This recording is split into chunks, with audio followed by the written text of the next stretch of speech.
You must be the ones tasked by the Academia with renovating Aru? That's right. Good afternoon. I'm Kaveh, and these two are Termezi and Naisaburi. Hey, I'll hate them. Come and introduce yourself. We've met before. This is Thoth, the Ibis King, and everyone knows these two. Afternoon, gentlemen.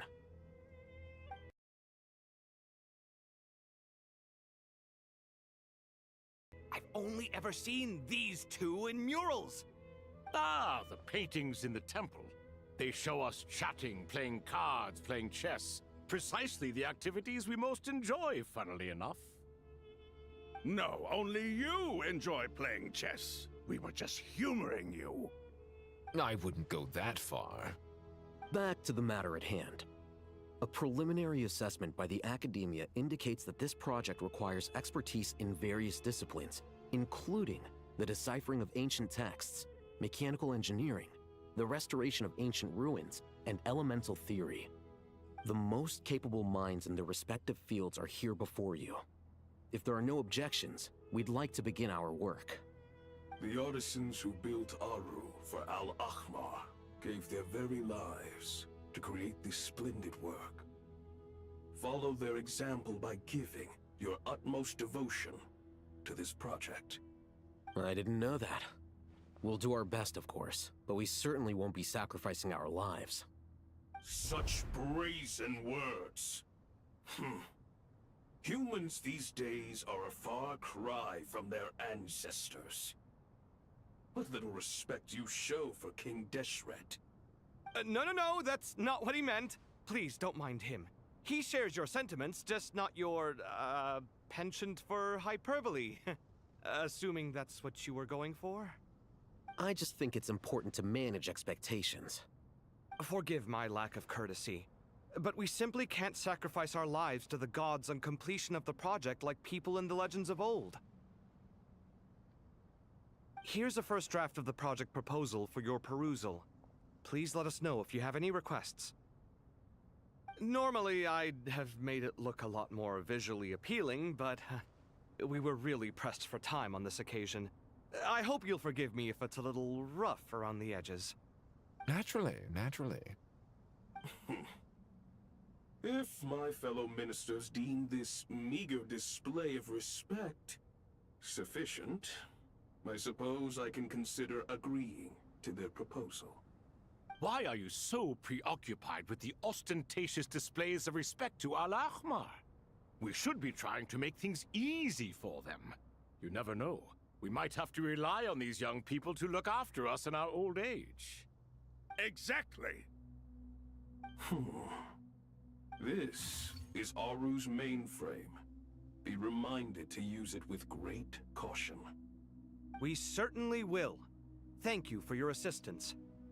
You may attempt to lay out punishment should you so desire, though I'm afraid it would be futile. You and I both know that certain components of Aru can only be operated by humans. King Deshret always believed in humanity. Still, the reason that Aru's modules are designed that way is not so much because he trusted them, but more because he was wary of you.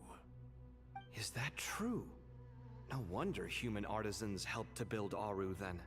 He actually required human assistance to create his greatest work. Naturally. Have you noticed that the Goat King keeps giving superficial responses? It's like he's just going through the motions and leaving the real debate to his colleagues. He understands the art of perfunctory speech. That's what earned him his position as the Minister of Ministers. It seems the rumors about King Deshret being a poor judge of character are baseless after all. Excuse me for being blunt, but it sounds suspiciously like you're putting yourself on a pedestal and mocking me. You're mistaken. And while there's nothing strictly wrong with making every conversation about yourself, it's not exactly a positive tendency either. You? Whatever. I knew it'd be like this working with you. All right, let me past. I need to look at this console. It's your job to activate it after all. Let's begin. Everyone, Please proceed with the external checks and preparations as per the procedures outlined in the engineering plan.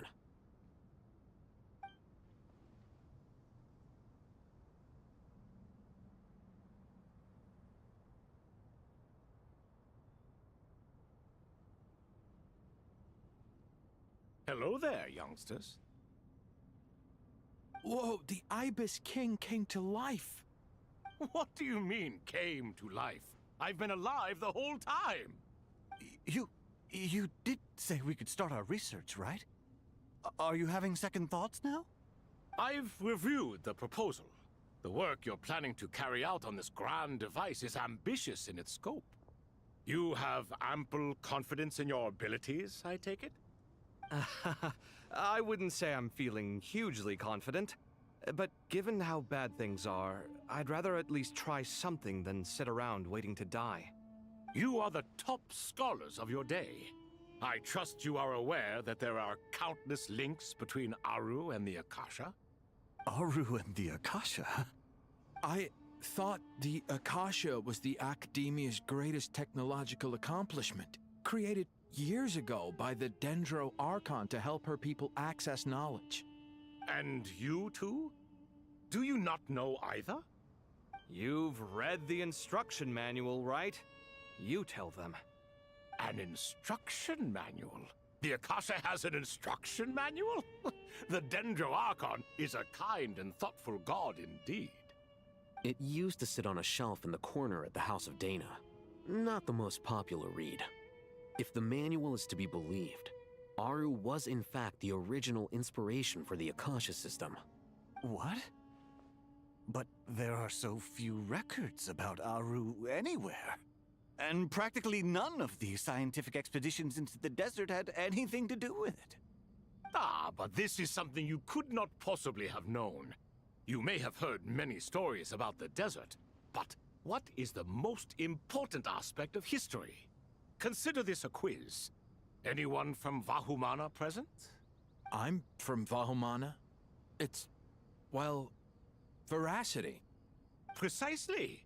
And a large part of veracity is the chronological order in which events occur. I may as well tell you. In the beginning, Nabu Malikata, the goddess of flowers, descended upon Sumeru.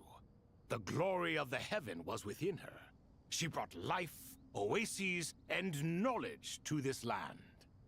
Then she created the Jinn, enlightened them, and ordered them to serve her. Two other gods also walked upon this land where wisdom flowed in abundance, and the three met beneath the great green trees. It was the first and greatest alliance. We should speak with reverence of this covenant between the three, which transcended both time and life. For they promised that in Sumeru, wisdom would be shared with all. All the great changes in Sumeru's history began with the goddess of flowers. For King Deshret's sake, she pried into the secrets of Celestia, and for this was burned to ashes by the flames of wrath. So grieved was King Deshret by her passing, that he lost all interest in state affairs, and devoted himself instead to the knowledge that she had brought back. It was after learning of the technology from that floating island in the sky that he first conceived of Aru.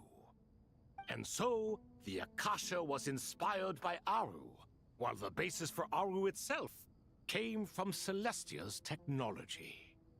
Well, if the two share a common technological origin, then connecting one system to the other is an entirely feasible idea.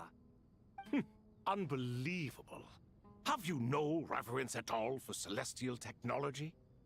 No, I do, but there's no time for that. The schedule is too tight. Blame it on the deadline. Perhaps you could try coming up with our cutoff dates. You know what it's like having to turn around 5 different drafts in one day? I wouldn't wish it on my worst enemy.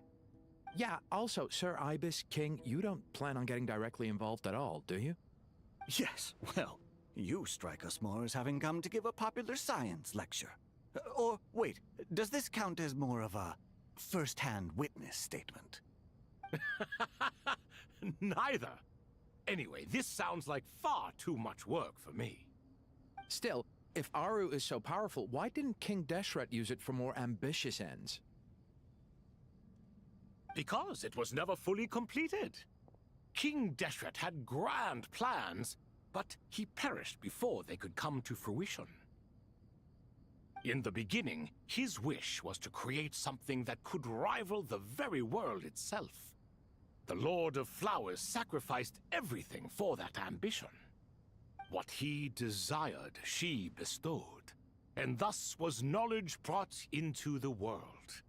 Her courage and sacrifice had to be honored with the most splendid of monuments, or King Deshret would surely have deemed it a grave injustice. And that monument, built from knowledge and technology, etched with a sacrificial and courageous love, even in its unfinished form, it deserves to be treasured. At that time, King Deshret said the following to the Lord of Dendro. Since we share an eternal covenant, I shall never be your enemy. Hence, the fruit of wisdom from the heavens is not to be devoured. Remember, it is not that I lack the power to become the enemy of wisdom. Yet you and she have taught me much and shown me kindness. For this, I cherish you both. In the end, Aru was only used to store a portion of the souls. It was but a primitive form of the masterwork the king had envisaged. His final hope for Aru was to return to the past, when she yet lived. So the point you're making is, King Deshret was both powerful and ambitious, and he only ceased his imperious ways out of affection for the Goddess of Flowers and the Dendro Archon. You could see this as an act of mercy, but you could also see it as the sentiments that lay between these three gods placing constraints on him. This was, after all, the foundation of the alliance between them. This explains why Aru was both a prison and a monument, and why the answer to the three questions was time. You have to be careful who you get involved with, or you invite all manner of misfortune. This is as true for gods as it is for humans. Love is the same. It is both a prison and a monument. All right, let us pause the story here for now. Seeing as you've been so diligent, I'll offer a little help. Who's in charge again? Is it you two? Ah, yes, me and him. Now then, close your eyes. Wisdom hides in the space between the tangible and the intangible. It is to convey the incommunicable through the simplest of mediums. By the power of King Deshret, I shall grant you a glimpse into the unseen secrets that lie at the threshold of existence.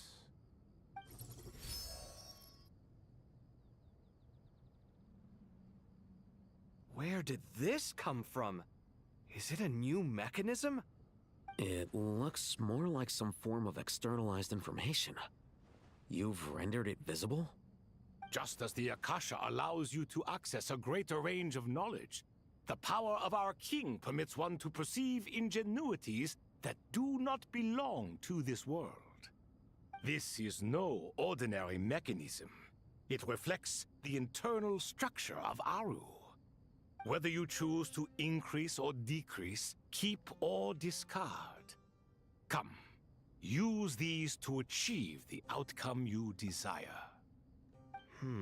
Looks mechanical to me. Better let me handle it, just in case. But wait, how do I get up there? Turn around. So that's where the elevator is.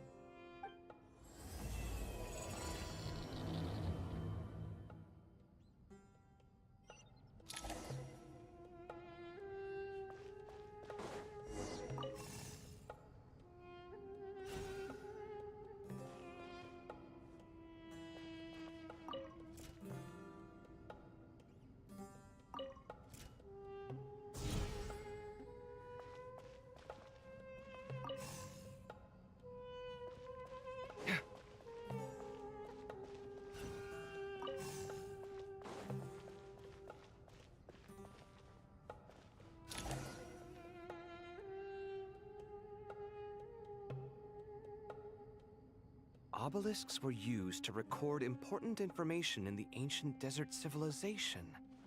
Hey, Al-Haytham, there's some writing here I'll need you to decipher. I've sent it to your screen. Do you see it?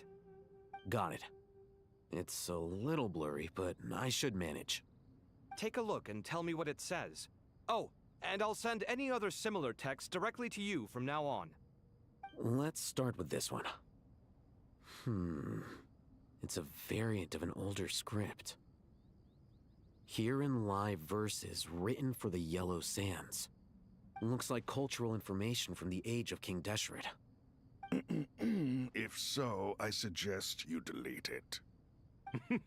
Words thrown together merely for fun. I had no idea Aru kept a record of this. Well, as long as you're certain that this is strictly private information, that's fine. It is unimportant. All right, well, I guess I'll start now.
Found some more. Sending them over to you now.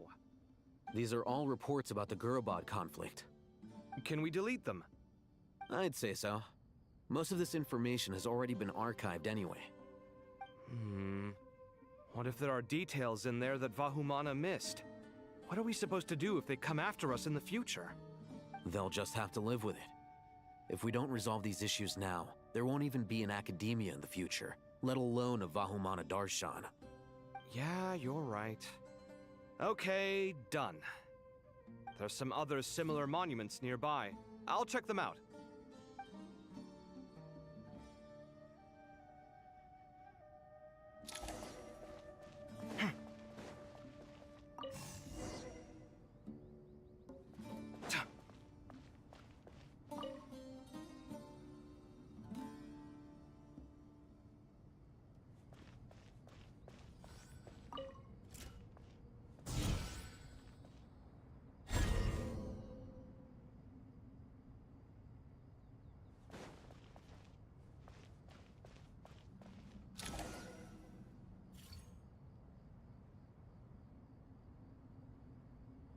Another monument. Hold on.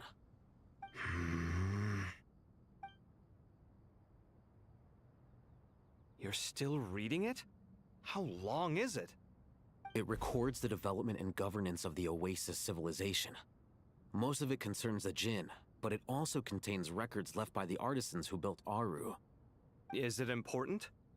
Some of it. There was no way for me to read the whole thing in its entirety, so I had to rely on my intuition to pick the parts worth keeping. What about the artisans' records? What do they mention? They're speculations, mostly. For instance, they were wondering how to protect themselves if King Deshret decided to silence them after the construction of Aru was complete. Sounds like pure mythology to me. Surely that kind of thing didn't really happen. The records do emphasize that this was merely their conjecture based on various myths. Still, the artisans did leave details of their plans to survive, including blueprints for their escape route. Even that got recorded? Okay, well, I'll make a copy of this first before I delete it. Is that truly necessary? You won't be needing those. No, the blueprints are important. I want to keep them as a memento.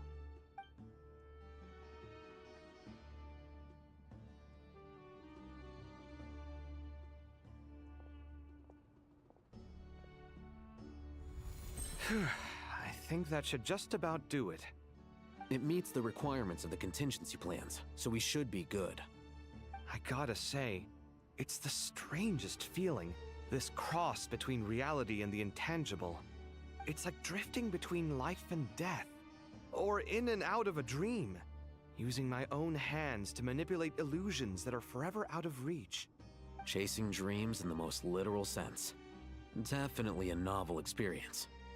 What happens if my spirit just floats away? That won't happen. Anyway, I wouldn't celebrate just yet if I were you. There's likely to be a phase 2 of this project. All right. I'd better keep my wits about me then.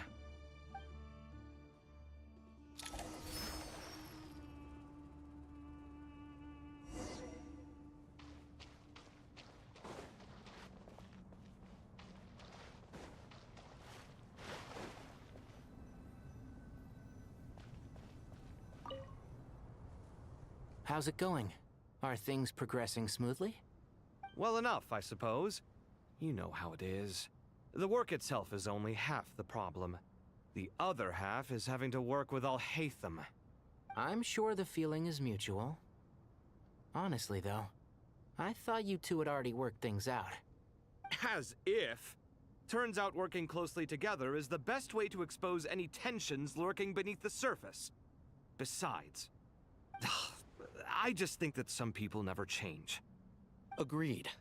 Case in point, you didn't make sure I was out of earshot before you started complaining about me. Old habits die hard. Actually, this is for your own good.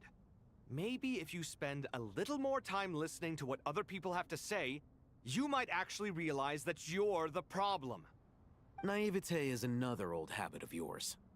I had assumed that you both volunteered for this project, like us forest rangers. But now I'm getting the sense that wasn't the case. Definitely not. We were assigned to it by Lesser Lord Kusanali and Nephis.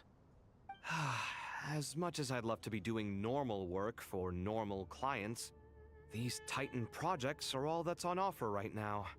Though I'm sure they wouldn't be roping us in if they had any better options. Just goes to show how short-staffed the academia really is. I'm sure you've prepared yourself mentally, but I still feel the need to advise you to lower your expectations. It might make the process of working together a little less intolerable. I know! Same to you! But if you already understood that, you should also know not to say the quiet part out loud.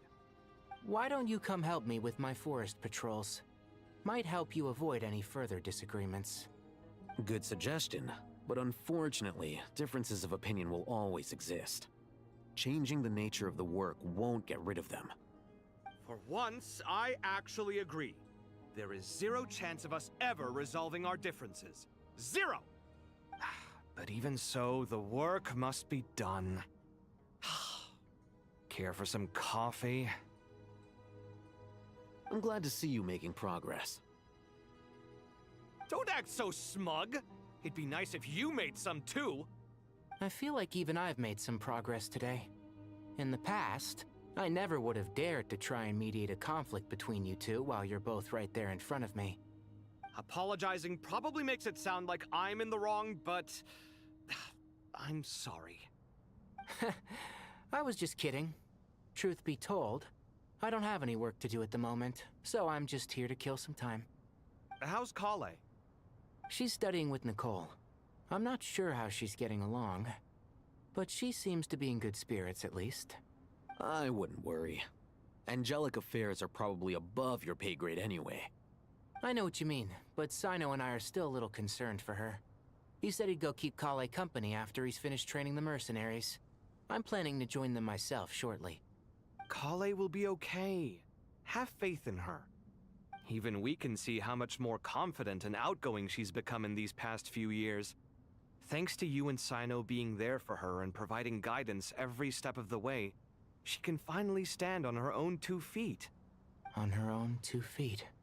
Does it feel bittersweet? Watching the younger generation grow up and move on? No, not yet, at least. I was just thinking, I wish there was more I could do for everyone. She'll be fine. Yeah, she will. Just try to relax.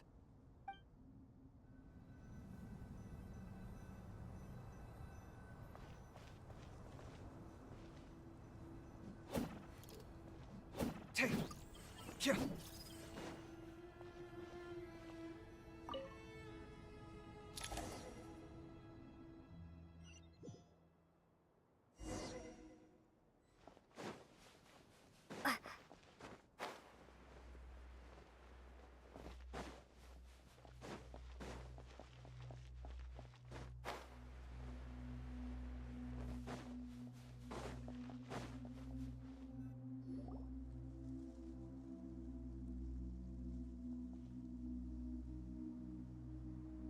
Traveler from afar, do you worry for the fate of Sumeru as well?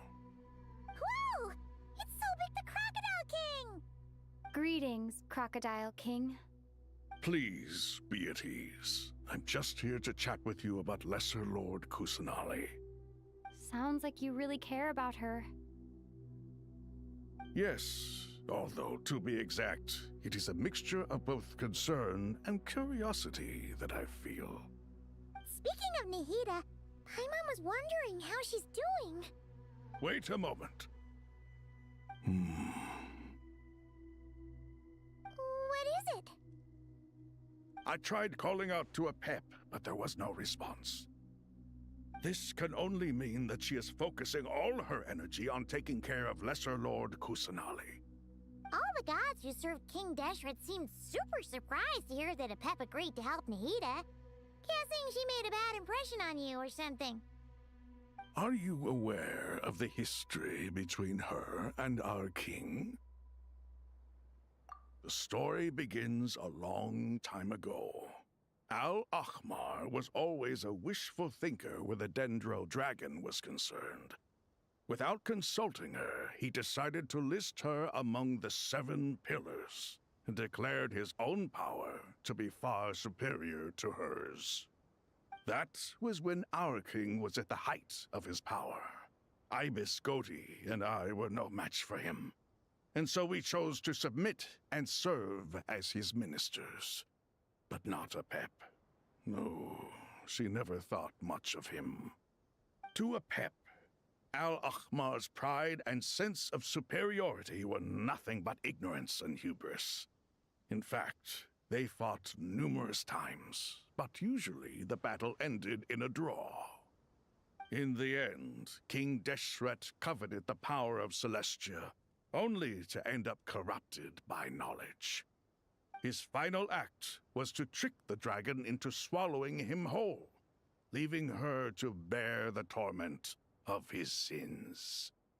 The Dendro dragon stands for the glory of a bygone era. She hated Al-Ahmar and what he represented. All the gods, all the power they wielded. And so, her willingness to help the Dendro Archon through this crisis comes as a great surprise indeed. It makes one wonder whether, perhaps, the Dendro Archon assisted her in the past. Yep, Nahida did her a huge favor.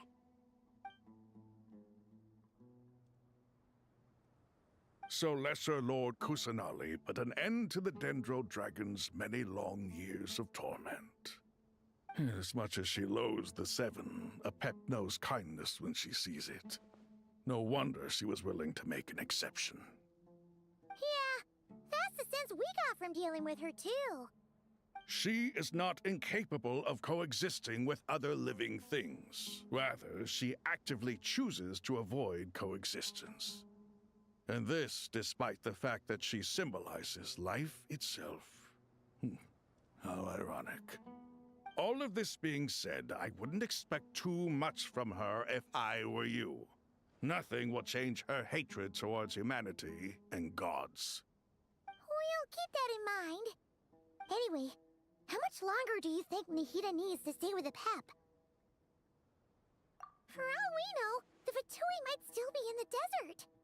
Just to be on the safe side, why don't we grab anyone who isn't busy right now and go look for her? I'm alright, Paimon. Huh? Was that Nahida's voice? It seems the treatment was effective. Since when do my deeds require your evaluation?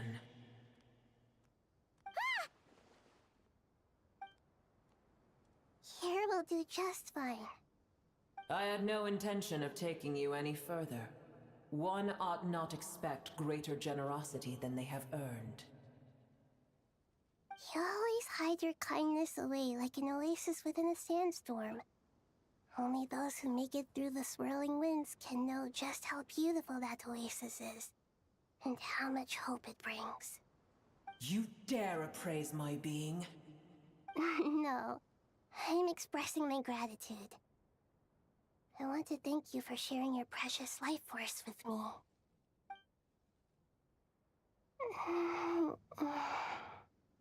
Awake already. You are more resilient than I thought. Pep. I feel much better. Thank you. Gods and their gratitude mean little to me. I would rather you give me your assurance that the situation with Irminsul and Sumeru's ley lines will be competently managed.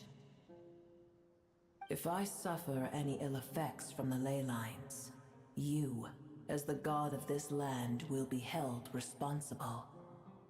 And you would not enjoy being held to account by me. I understand what you require, but I would assume this task even if you did not demand it. Sumeru is my responsibility. I must resume my duties as soon as possible. A farcical notion. God of Sumeru, I hope you realize how unextraordinary your strength is. And yet, maybe it is precisely what defines me. A god of wisdom is not meant to rule by force. Then hold steady. We go forth. Well, I'll be. Is that a pep? Do my eyes deceive me? Of all places, the Dendro Dragon has decided to visit the mausoleum of King Deshret? I see that after all this time, El Ahmar's menagerie of ministers remain as vile as ever. It's a pleasure, Dendro Dragon. Had you arrived but a little sooner, you might have attended a meeting of the Seven Pillars. What a nauseating thought. You are not the first insects I have had the displeasure of dealing with today. A swarm of them tugged on my tail on my way over. Goodness knows what hovels they crawled from. Why do all the creatures of this world remain so lowly after all this time? What did you do with them? I cast them away. What would you have me do? Keep them as trinkets? Boer, this is where we shall part ways. To be clear, I do not wish to see you, or anyone else here, ever again, unless absolutely necessary. Then I wish you peace as you return to your dwelling place. It matters not to me. Simply refrain from bothering me again.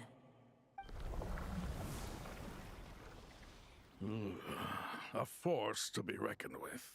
At times like this, I feel glad that she has no interest in any of this. Hold on, just hold on, okay? We're almost there. We made it. Huh? Wait, that voice! It's... Uh-oh, I'm gonna fall!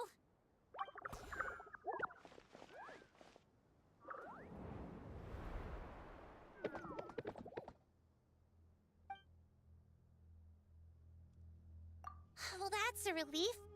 A pair of safe hands indeed. The Dendro Archon's familiars. They are the last thing I expected to see here. Huh? Wait, what are the Aranara doing here? Don't you guys hate the desert? Obviously I was worried about the Dendro Archon. I've been supporting them with my Pari powers the whole way here. Oh, you seem pretty nervous. Is it because there are too many people around? Not just people. It's all these non-human beings, too. It's hard on them. I can't believe you made such a long and dangerous journey just for my sake. I appreciate your support so much. Thank you all. I'll have to ask everyone to wait while I help our new arrival settle in. Once I'm done, I'll gather everyone to discuss our next steps. Traveler, Paimon, shall we find a place for our friends to stay? Awesome! Let's go! Well, first I have some questions.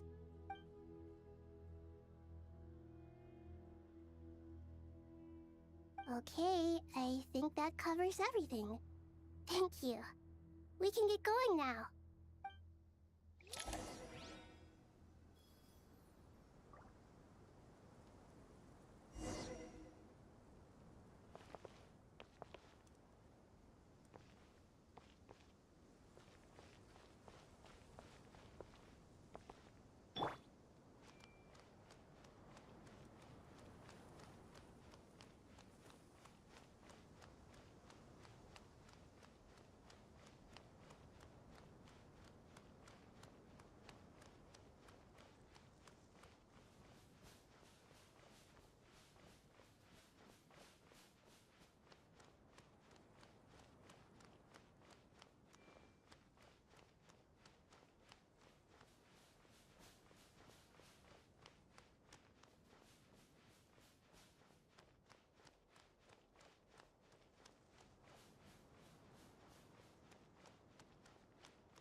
Hello, everyone.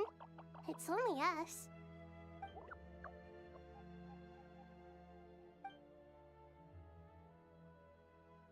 It must be very tough for you coming all the way out here, especially since you don't like the Voluka. Is everyone back in Purana doing well?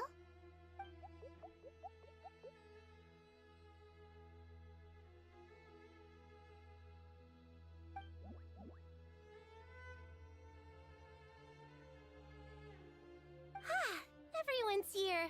Good. Are you okay? You look like you were about to pass out back there. Then you're forgetting who I am. Don't underestimate me. Red Oh, excuse me! Are you comparing me to Paimon? I suppose everyone is gathered here because of me. As we can see, the situation is critical, and everyone is very busy with their various tasks, so...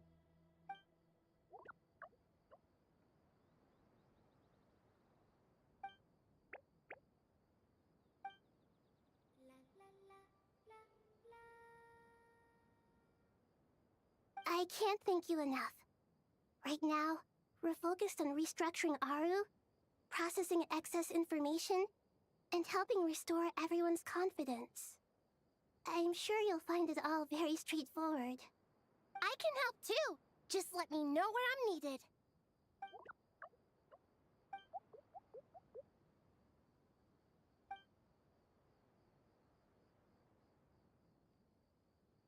Up to no good?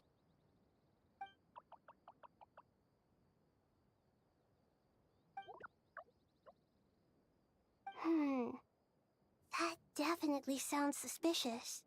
Traveler, Paimon, I have other work to attend to here that needs to take priority. Could I trouble you to investigate the situation Arabalika spoke of? No problem. Leave it to us! Thank you. I'm counting on you. There's one other thing. If you are to work alongside the people of Sumeru, you will need to make yourselves visible to them. Is that acceptable to everyone?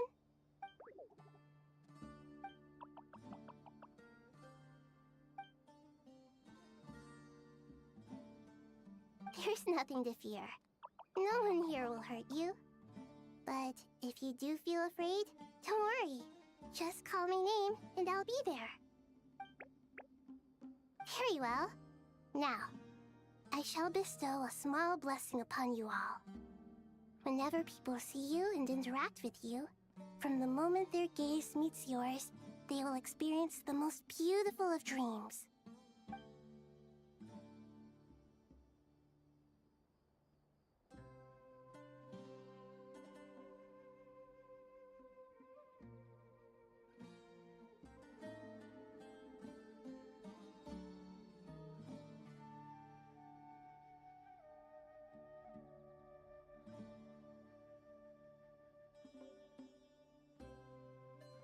Do not fear. We will face it together. This too shall pass.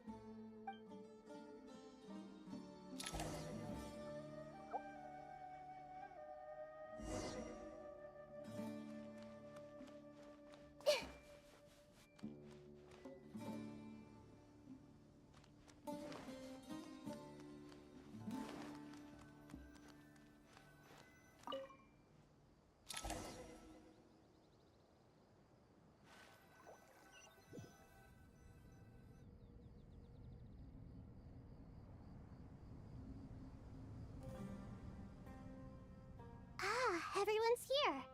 Wonderful. Dendro-Archon, you're back. Are you recovering all right? You mustn't push yourself too hard. I'm doing very well. Thank you for your concern. I see. Using the power of Aru to reboot the Akasha and gain access to Irminsul. It's a sound plan, although I regret to be the bearer of bad news. But with the state that Irminsul is currently in, it's impossible to access via traditional means. Even the Akasha won't change that. Alas, we had feared this may be the case. And what about non-traditional means? Non-traditional means? Are you saying... Desperate times call for new measures.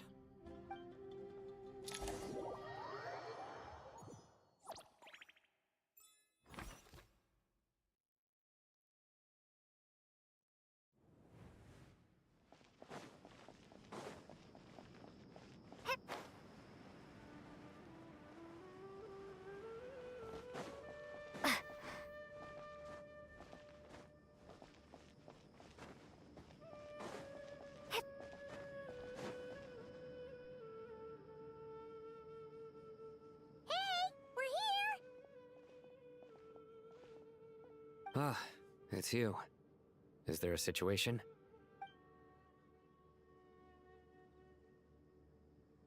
The Aranara have good intuition when it comes to people. In other words, there may well be a traitor among us. Given everything that's going on, I'd be more surprised if there wasn't. Miss Nefer, as a professional intelligence broker, I trust you have a solution? Not one that I'm willing to volunteer. What's in it for me? Let's say I'll treat this as a pilot project aimed at expanding your intelligence operations. Whatever business you're in, an avenue to demonstrate your abilities could never hurt. I like the sound of that. Glad we're on the same page. Given that you rarely set foot in Sumeru, practically no one at Caravan Rebot knows who you are. I take it you've read the files on everyone in the area? Yes. I also skimmed the list of evacuees, and am more or less up to date on where everyone stands. Any initial suspects? Limiting the scopes to males whose recent activity could be viewed as suspicious. I've identified 3 names.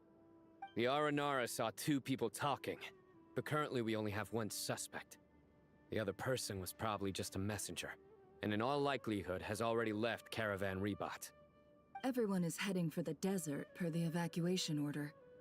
Anyone willing to turn back at this stage is almost certainly with the Fatui. There's no way it was a spur-of-the-moment decision to act at a time like this. This spy must have been planted long ago. We need to smoke him out from wherever he's hiding. Sounds like you have the beginnings of a plan.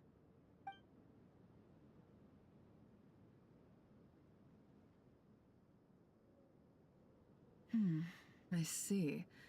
Your suspicions are well-founded. I'd be watching him too if I were you. So far, we still lack solid evidence that he's been bribed. He hasn't made any recent purchases that would indicate he came into some cash. Then let's get closer to him to confirm before we make our move. I can handle it. I'm not based in Sumeru, so barely anyone at Caravan Rebot knows who I am.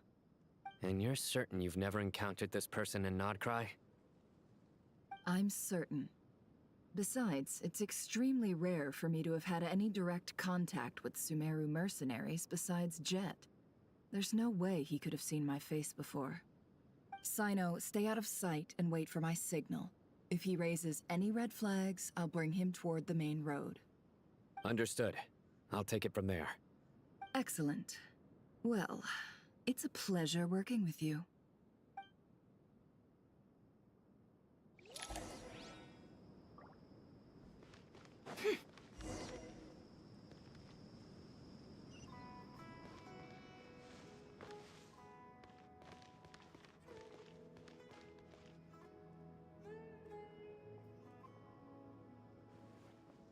Darker skin, scars, frequents the desert and has ample combat experience. Nothing unusual about how he dresses or acts. What's that he's looking at? A coin. Interesting. Could that be how his contact paid him? Conveniently discreet for someone trying to hide any unexplained income. And yet it could be highly valuable. Sorry to bother you. Has everyone here already left? I don't suppose you happen to see a lady wearing a hat? Ma'am, what are you doing in Caravan Rebot all by yourself? The main group evacuated some time ago. Didn't you pass them on the road? My friend and I lost some of our cargo along the way. I didn't want to miss out on potential business, so I told her to go on ahead and meet the client while I retraced our steps. I didn't think it would be so late by the time I found it. And then there was a terrible sandstorm. I guess I must have taken a wrong turn, because I didn't see any large groups on my way here. Forgive me for asking, but just to be on the safe side, could you describe this friend of yours? Sure. She has blonde hair, and she was wearing a hat and a white dress. You'd definitely know if you'd seen her. Yes, I think that does ring a bell. Ah, my apologies. During this exceptional time, the Core of 30 are under orders to be extra cautious when dealing with unknown people, whoever they might be. I understand. Well, sir, is there anything else you need to know? If not, I'd better try and catch up with them. Hey, wait! They left a good while ago now. You'll never catch up with them on your own. Why don't I give you a ride? I'm here to collect the last few people anyway. We have plenty of carts, so one more won't be a problem. That would be amazing. Traveling with a group will be much safer. I'll have to pay you for your trouble. Hey, let's not worry about the money for now. Wait here a moment. Once I'm done packing up, I'll take you to join the rest of the group. All right, thanks. Let me know if you need a hand carrying anything. No need for that. I'm strong enough for both of us. Okay. Well, I wish there was some way I could repay you. Guess it's my lucky day, running into someone who knows what they're doing here. You might have just saved my life, you know? You're not wrong there. I mean, what kind of cargo is so important that it's worth risking your life to get back? I hope for your sake that it's priceless. Actually, I suppose I can tell you, since you've been such a big help. But be sure to keep it to yourself, or we could both be in big trouble. Oh, really? Sounds mysterious. We're in the antiques business. You understand? Some of our goods aren't acquired through the most legitimate means. We have to be very discreet when we're selling them.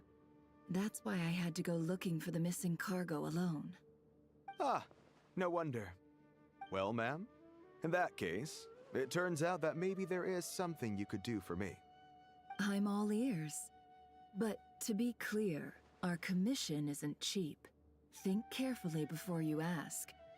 We don't want to ruin our relationship before we even hit the road. I'm sure that won't be a problem. My issue is, I have something that's a little difficult to sell on as well. Take a look at this.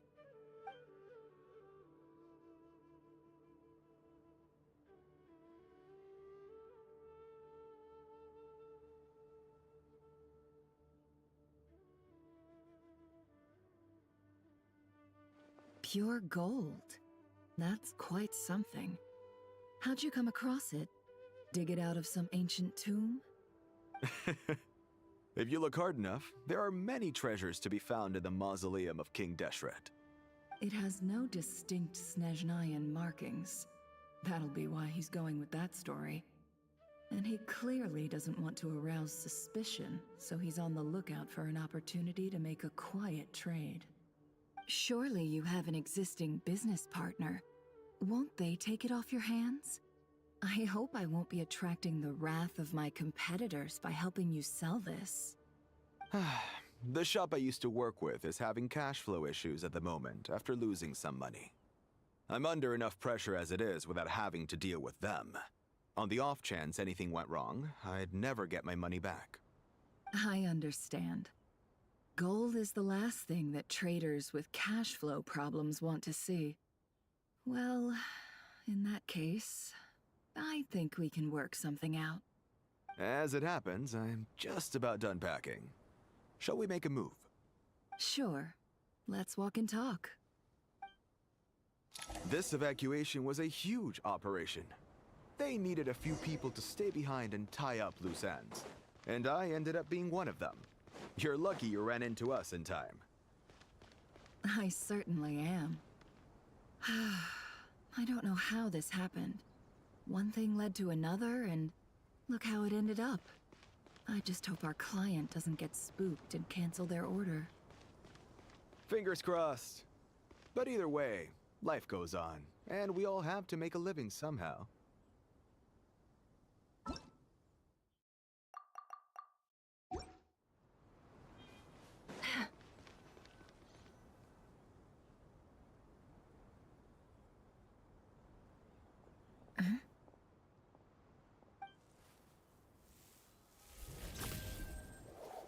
Hands where I can see them. General Mahamatra! No, wait! What are you doing?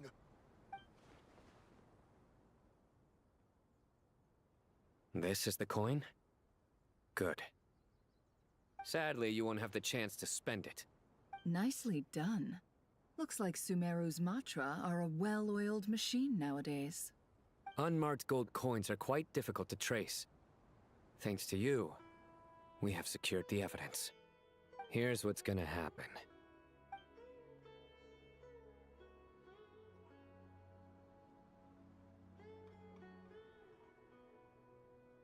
Southeast from here, leeward side of the hill.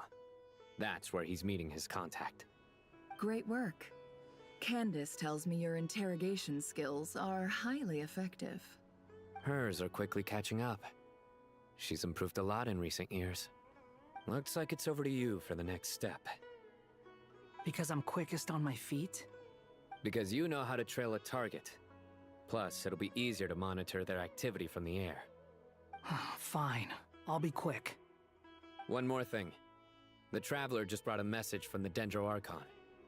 Once you're done with this, we're to meet up at the mausoleum of King Deshret. Got it. Will do. Are you sure you'll be okay on your own? Gee, I don't know. Maybe you should come with me. Okay. Then Paimon's coming with you. Really? You do know this is a stealth operation, right? Meaning, you have to be quiet? Paimon? Are you sure about this? Well, Paimon at least wants to give it a shot. Like everyone says, if you never try, you'll never know. Besides, being the best guide in Teyvat has to count for something. This should be a piece of cake. Fine. Join me if you want. But be warned. If anything goes wrong, I'll have to gag you and shove you into a bush. No need! Paimon will be super careful. Promise! Good. Then what are we waiting for? Let's go. Ah! Coming! Coming!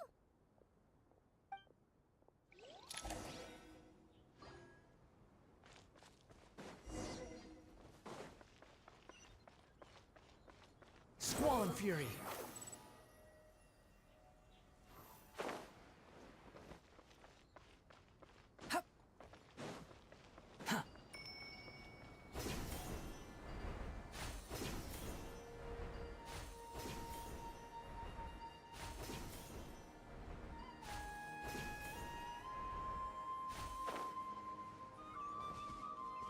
Behold!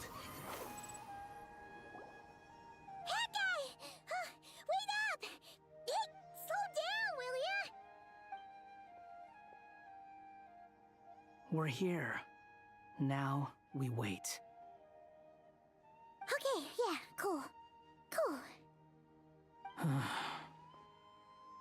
What's on your mind, Paimon? Huh? Oh, nothing? I thought all you cared about besides being a guide was food and sleep. Why the sudden urge to go on a dangerous mission? What's that supposed to mean? Paimon's been on plenty of dangerous missions before. But never on your own. You hardly ever leave the Traveler's side. Just saying. I'm kind of at loose ends right now. So if you did want to share, I suppose I'd have to listen. If not, suit yourself. Makes no difference to me. That guy? Do you think Paimon is useless? What? Where's that coming from? When we were in Notcry, Paimon suddenly realized something. Even though Paimon's with a Traveler every single day, whenever we face real danger, she can't do anything to help. Paimon doesn't get like this very often. She just got really scared when the Traveler got kidnapped that time. What if she never came back? What would Paimon do then? And the more Paimon thought about it, the more useless she felt. But Paimon doesn't want to be a burden. Paimon wants to be a friend who's actually useful. Does that make any sense? You know, that feeling of just being completely useless and... Oh. Paimon probably sounds so ridiculous right now. You asked the right person. Boy, do I know that feeling. Oh, that guy. I'm not gonna try and encourage you. What I will say is this. When you start doubting yourself, you have two choices. Give up or change. You have to make the decision to move forward. Otherwise, no amount of consultation from other people is gonna help you. So ask yourself, what do you want? To get stronger? To learn more? Whatever it is, go do it. You won't have any regrets if you can at least say that you tried. Something's not right. Shouldn't they be here by now? Paimon, is it just me? Or is it a little too quiet around here? Should Paimon take a look? We'll give it another hour. If nothing happens, we head back. Okay.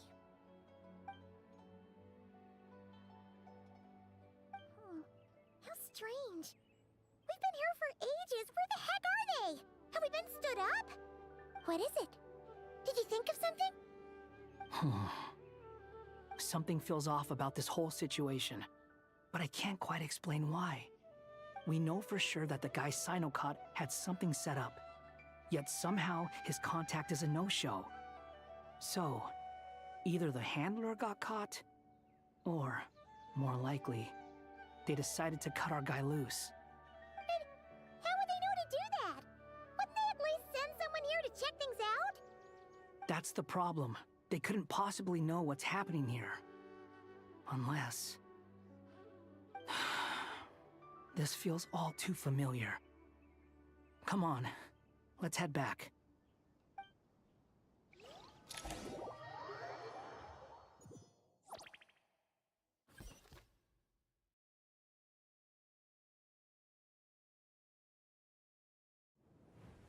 Even though this isn't a formal meeting, I'd still like to start by saying how grateful I am to each and every one of you.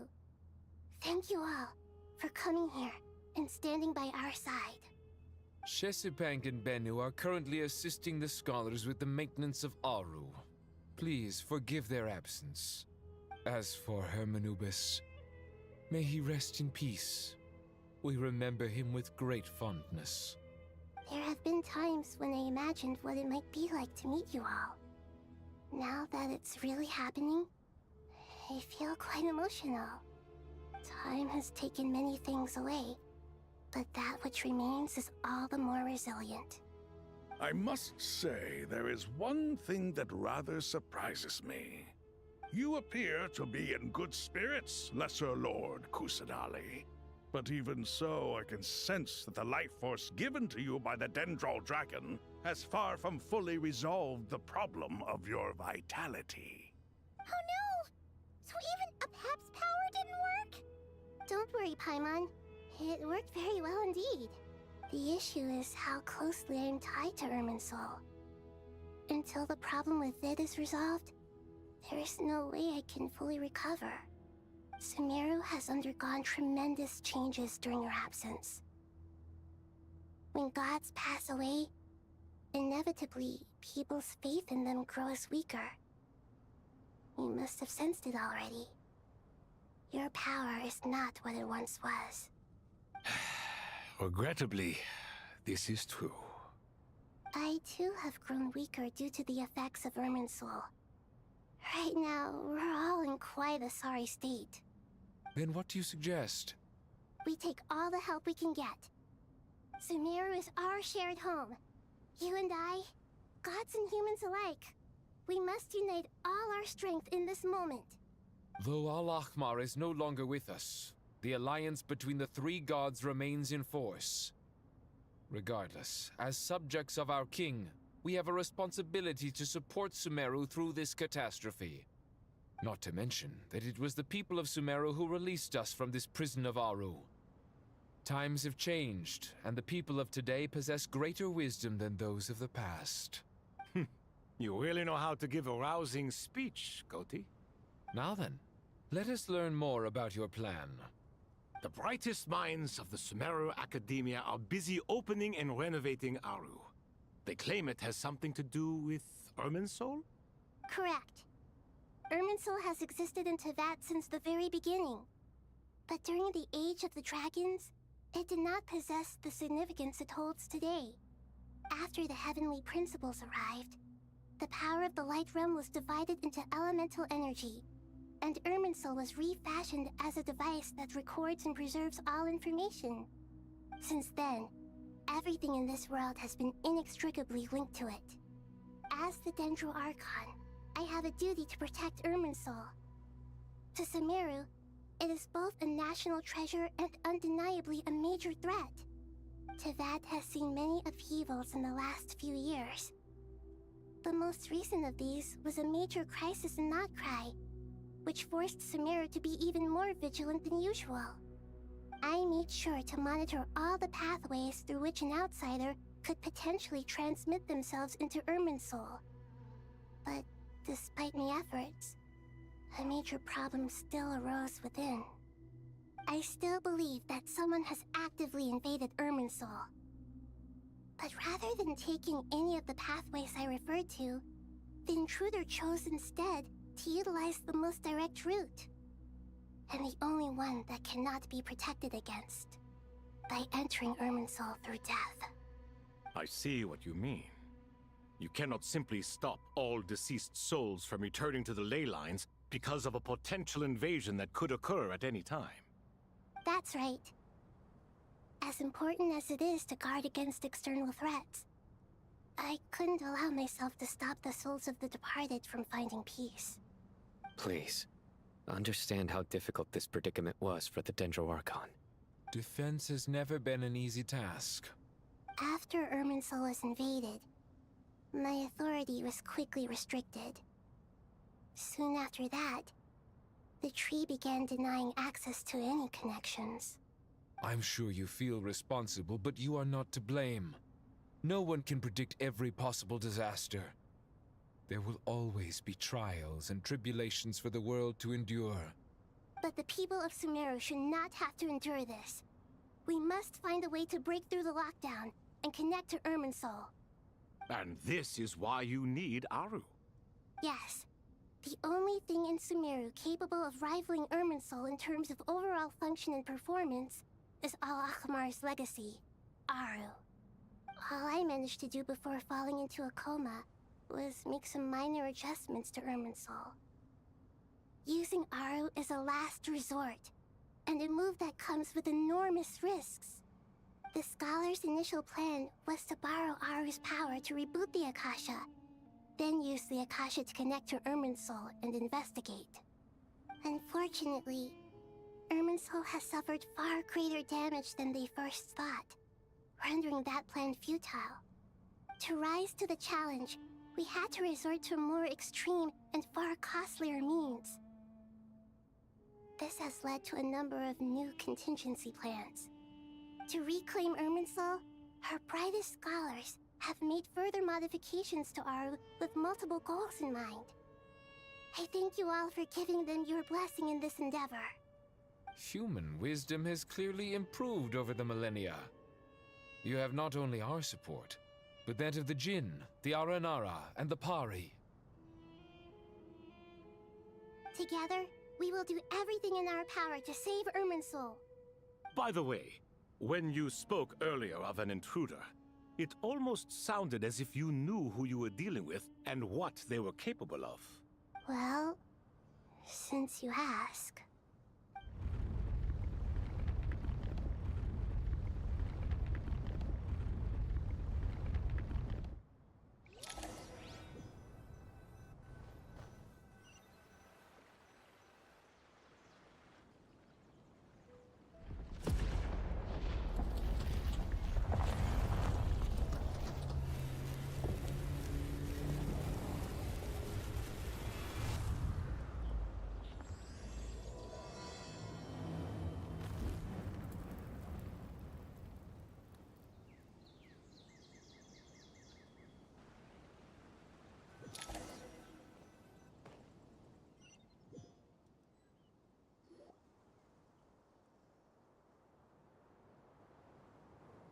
Master Tainari!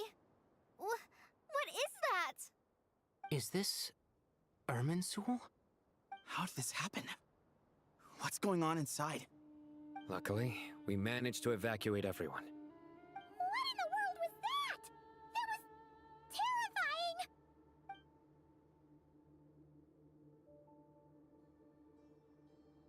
Oh my. I understand now, Dendro Archon. You make yourself quite clear indeed. Not once over the millennia has Irminsul been so terribly afflicted as this. Please continue, Dendro Archon. Irminsul's root system is what comprises the ley lines. In the past, it has always been hidden away, going unseen by the general populace. But now, an evil intruder is making it reveal itself. It has become a tree of unbridled greed. A clear sign that a deranged experiment has advanced to a new stage. Blasphemy. From where I stand, an experiment in the name of blasphemy sounds rather improper. But if we are to honor Dottores' will, this is what we must do. The birth of this tree proves to me beyond doubt that this incident is connected to him. But to explain the situation in full, there is someone I need to tell you about.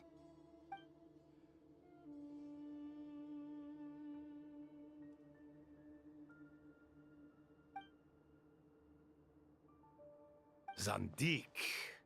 So it was him. I saw him in the desert once. A man of supreme arrogance. So this is where it has taken him.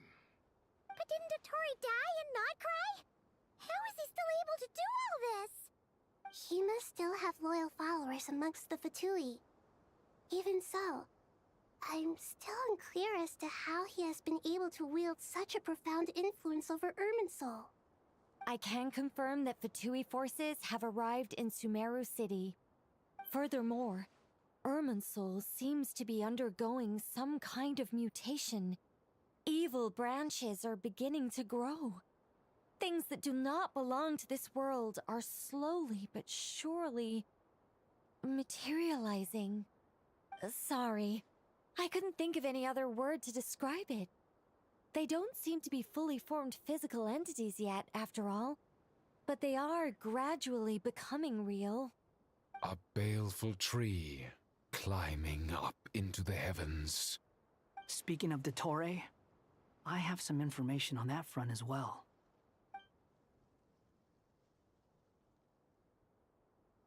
I didn't think it was wise to state this out in the open. But my theory is, the mole wasn't cut off after he was caught. They wrote him off from the beginning. You mean, the Fatui never intended to follow through with him? Then why plant a mole at all? It's hardly a conventional strategy, and the rationale behind it is pretty twisted. But as it happens, I know someone who works exactly this way. And when it comes down to it, his goals are very simple. He just wants to confuse people, so they can't figure out what he's up to. He's been a collaborator of Dottore's from the outset. That fact alone confirms that Dottore is involved with this somehow.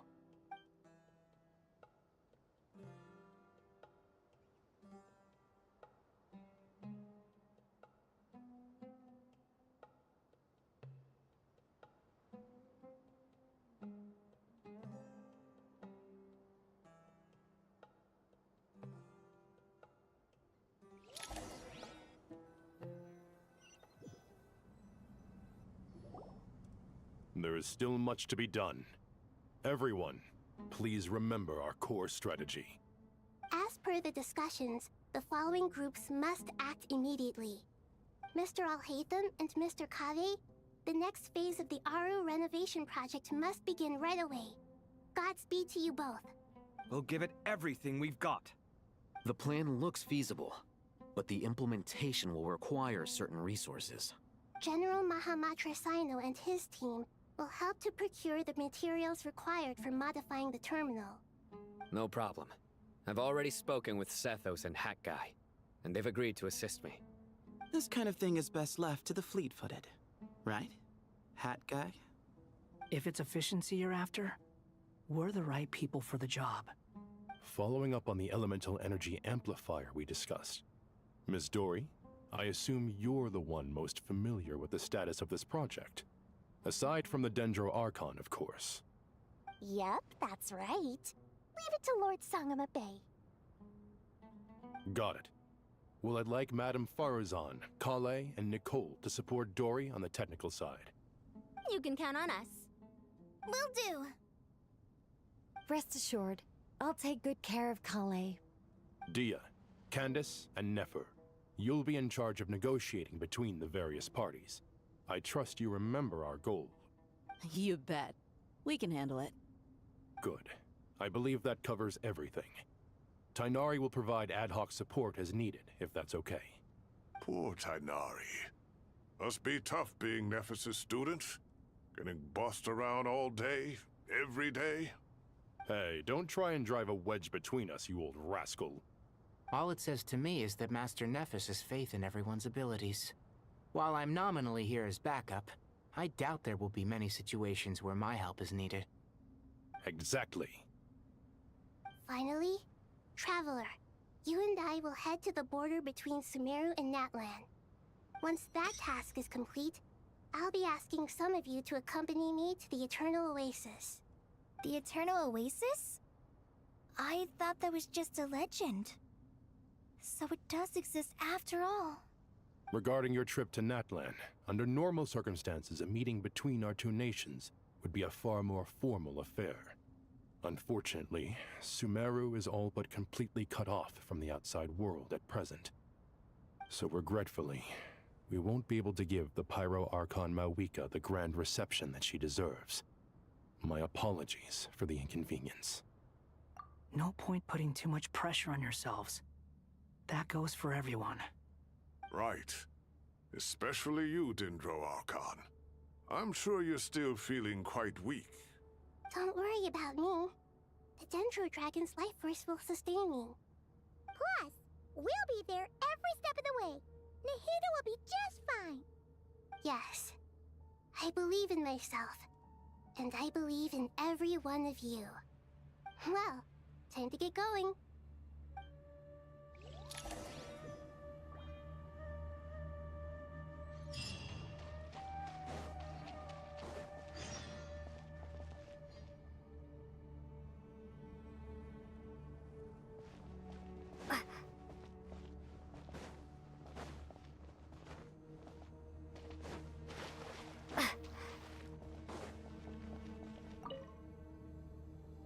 To what extent we can implement the final plan depends on how successfully the Akasha can be modified and configured.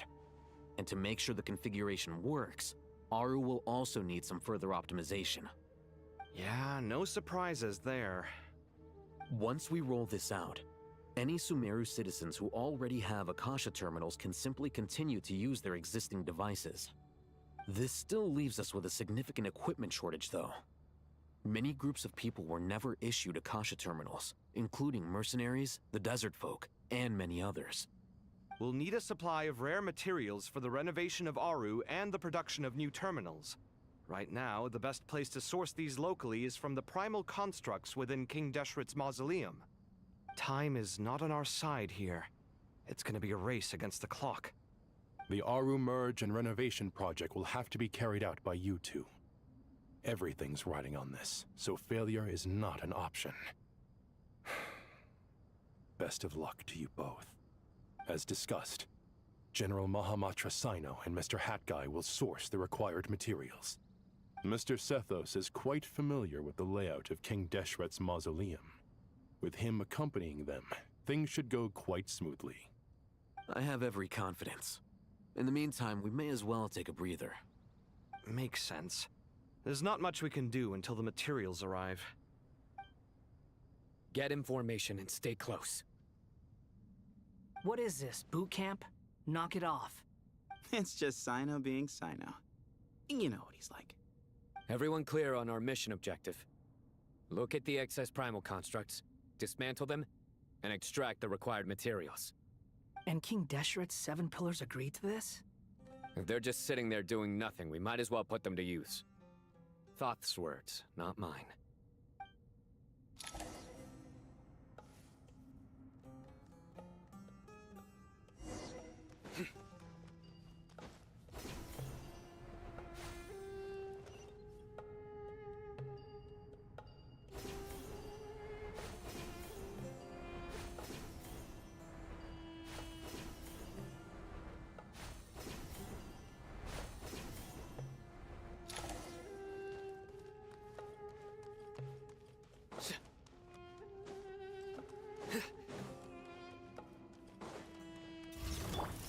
Way ahead of you!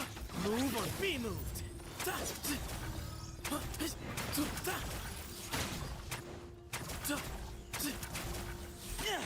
Give me some space.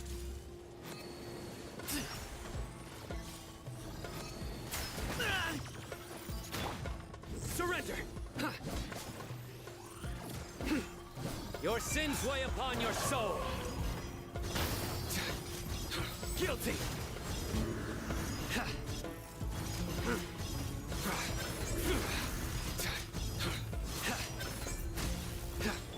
Squall and Fury! Wretched vermin!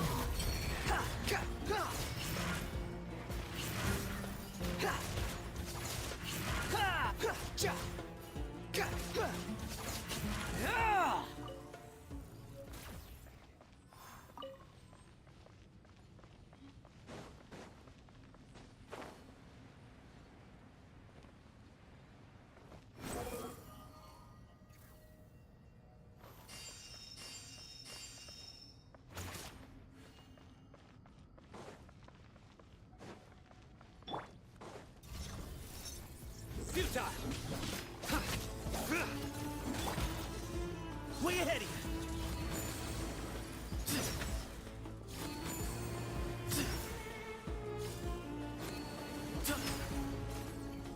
Excuse me? Nowhere to run!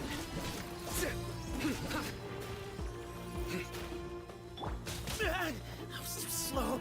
Way ahead of you!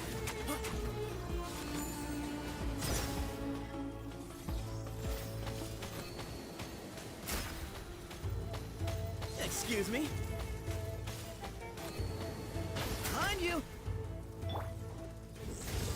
Through me, justice is served. You stand condemned. Guilty.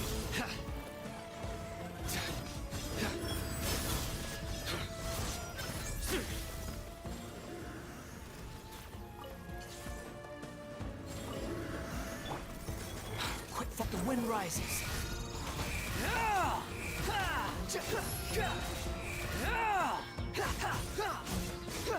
You dare to gaze upon me? Surrender! Way ahead of you! Sage's wisdom!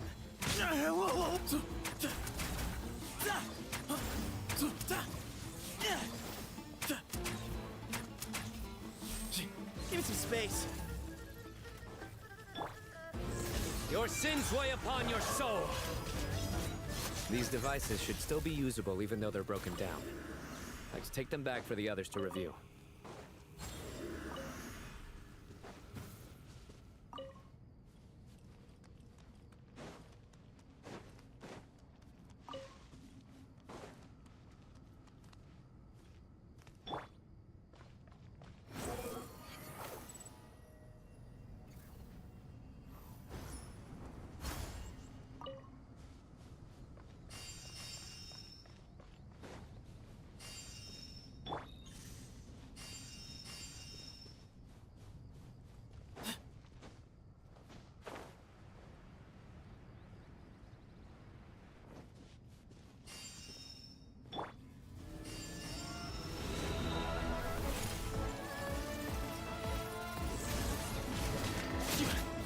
Way ahead of you!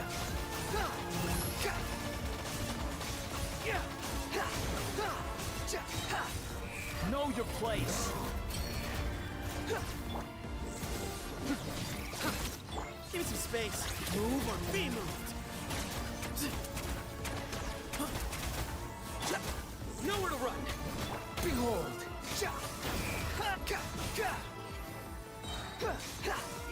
You dare to gaze upon me?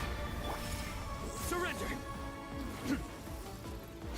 Judgment is upon you.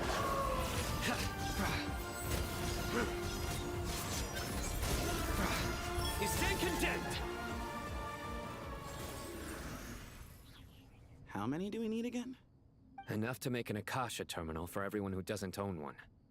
I remember you telling me how revolutionary these Akasha terminals were. You've used one before, right? The Academia declared the Akasha to be the most powerful and comprehensive wisdom dissemination system in history. That should give you an idea of how powerful it is. Certainly sounds impressive. Neither Hat Guy nor I have ever had an Akasha terminal. Well, if it all goes to plan, that's about to change.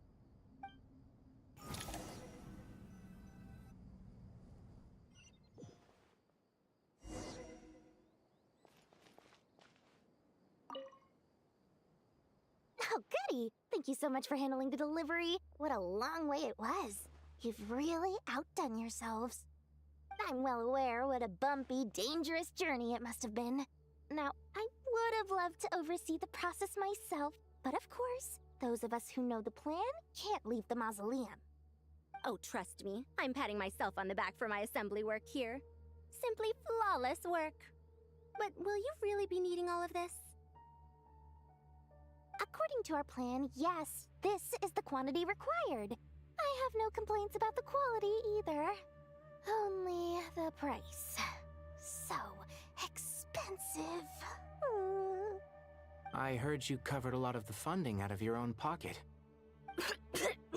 Oh, that's an exaggeration. The Academia provided most of the funds. I just offered a small token of my goodwill. Of Of course, the real tragedy is how little profit I'm making on this. You know, it's a serious crisis when you can't even make money out of it. It's really quite a beautiful design. And I'm intrigued by how such a diminutive device is able to output the power of the Light Realm. Did you attend the lecture on Light Realm energy, Madame Farzan? I don't believe I saw you there. Of course I attended. I was just a little late, so I had to listen to the whole thing from outside the back door. Ahem. Anyway, I have a perfectly good understanding of Light Realm, elemental and abyssal energy, as well as the relationship between the three. Good to know. Master told me in private that the conversion process between Light Realm energy and elemental energy involves highly classified knowledge that shouldn't be disseminated too widely. But even so, the scholars still shared said information. Well, you can't enforce a rule that everyone breaks. Is that the idea? At first, the Dendro Archon was reluctant to explain it in great depth for safety reasons. Later, she came to terms with it, and simply informed my master that we would all have to face the question of survival together. To protect someone from such dangers means keeping them in the dark. But for someone to know and embody the wisdom within, they must understand its very essence. It's an information hazard. We're exposed to danger just by knowing the facts. And just like bait, it lures us in by offering us the solution to our problems. But if you're not careful, you'll end up pursuing it down a dark path. A tricky problem. But today, this big problem has been broken down into many smaller, more trivial ones. What do you mean? Ah, I get it. For instance, you and I share secret knowledge, while she and I take on the risks of life, death, and fate. Something like that? Hey, what? That is not what I call a trivial problem. Well, as they often say in Vahumana, an event that is monumental to the individual is negligible in the grand scheme of history. Generally, the fate of the individual is an insignificant affair. Being from Amorta, where the subject of our research tends to be a lot more personal, I have to disagree. It's hard to dismiss the individual as insignificant. In other words, the big problem of survival has been broken down into many small, interconnected factors, and each one of us represents one of those factors. When the same secret is shared with a group of people, the same fate binds them together. Most people would find this unimaginable, but to us scholars, this is the path that has always beckoned to us. Sharing knowledge is a good way to fight against fate. I will always believe in that. All right, I think that's everything. Thanks a lot. But don't go anywhere just yet. I'll still be needing you to calibrate the equipment.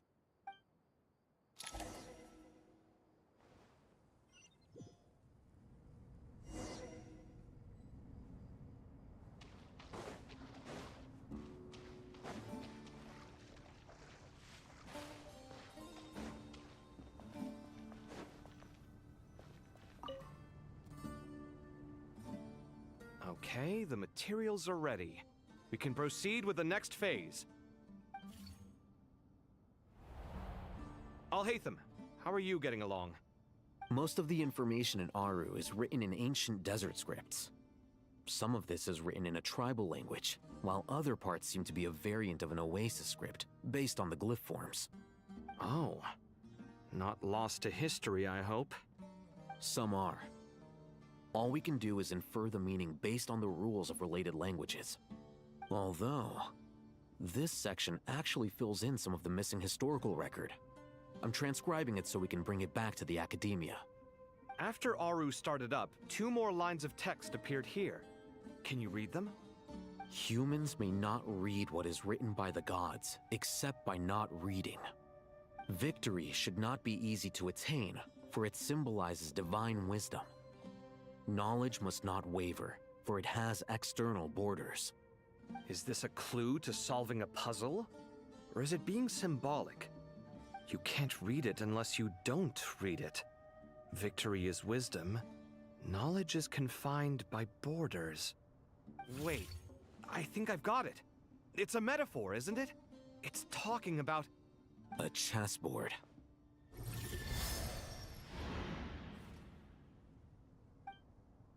You were right. The youth of today are skilled at solving riddles. Have the secrets buried in the desert not been unearthed over the years all the same? Since Aru is a place reachable through wisdom, this day was bound to come sooner or later. Oh, I've always been against overly cryptic sentences. Don't you get tired of reading and writing all that? Ah, it's you three. Just in time. We've been delving deep into Aru, and now this board has appeared. I've heard this was how you'd while away your free hours. You must be quite the experts by now in that case. It is true. King Deshret's chess games are some of the most well-loved of all his wonderful creations. If you have ever been to Safhe Shatranj, you may well be familiar with the chess pieces you see here. Is this chessboard supposed to be another visualization of the interior of Aru, then? Naturally. Visitors, everything is ready. Only by completing the challenge on the board in accordance with the rules will you be permitted to overwrite Aru. 1 second. It's not dangerous, is it? Dangerous? Why, yes, of course. I should be the one to go, then. Wait for me here. Sounds like the self-confidence of our present company has rubbed off on you. Don't be ridiculous. I'm your upperclassman, and that means I have to look out for you. I appreciate the sentiment, but a game of chess typically requires 2 players. Besides, I'm sure they won't let things get out of hand. Keeping things relatively safe is in your best interest too, isn't it? Fair enough. I mean, you guys are controlling the difficulty, so please don't go too hard on us, all right? Ah, but Bennu said he wanted to put some respect into these whippersnappers. All right, all right. Thank you. Obviously, we'll still try to be careful. This doesn't seem like ordinary chess. Is the goal to defeat the opponent? No, you must enter the board and pass the trials we have placed there. Ready?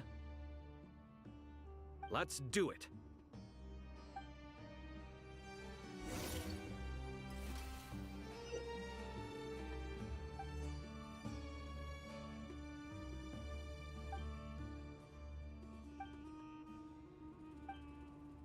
The first trial is posed by me. I don't think this is gonna stop us. Ah, but the key to this game lies in working together. Otherwise, you will be deemed to have broken the rules. Looks like it's up to me. Marak, can you open it? King Deshret's favorite primal construct. Living on in suitcase form, of all things. Amusing. Ho ho! Excellent work.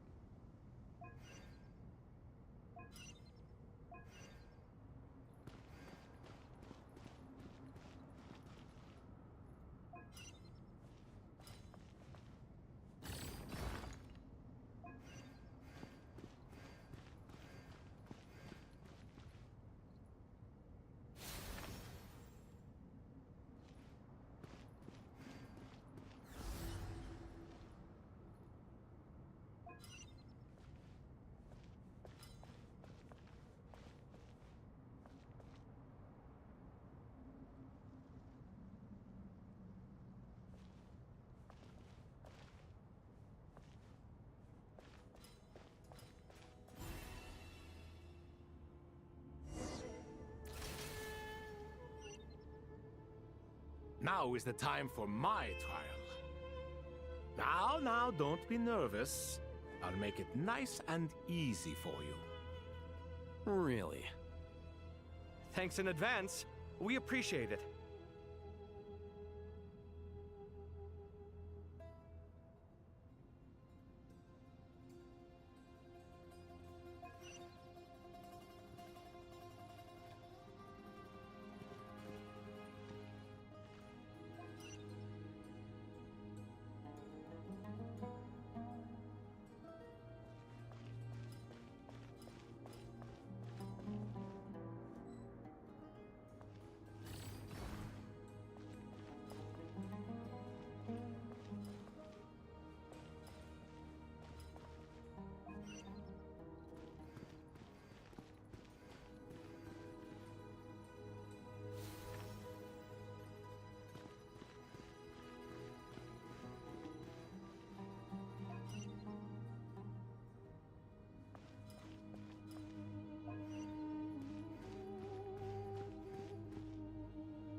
Ibis King, don't you think this all rather inappropriate?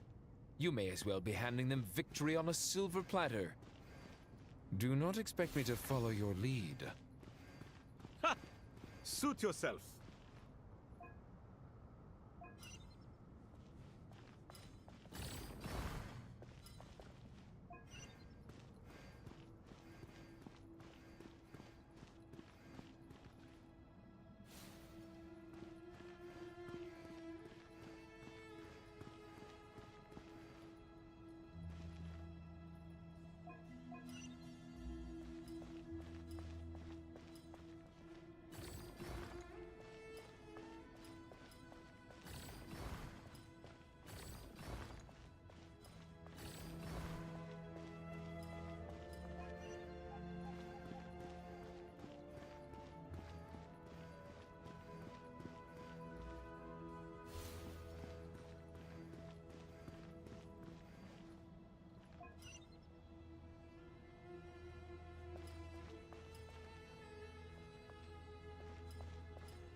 Ibis King, don't you think this all rather inappropriate? You may as well be handing them victory on a silver platter. Do not expect me to follow your lead. Ha! Suit yourself.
Strange time to catch up on sleep.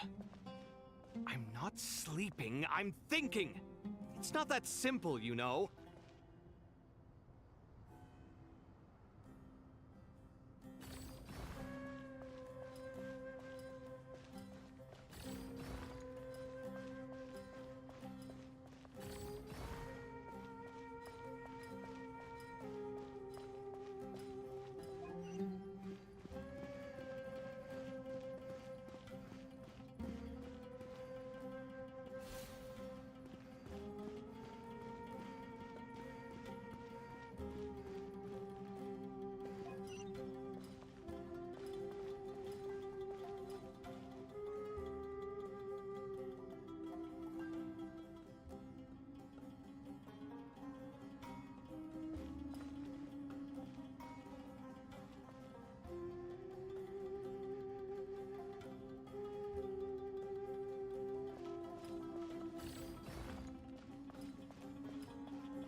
Strange time to catch up on sleep.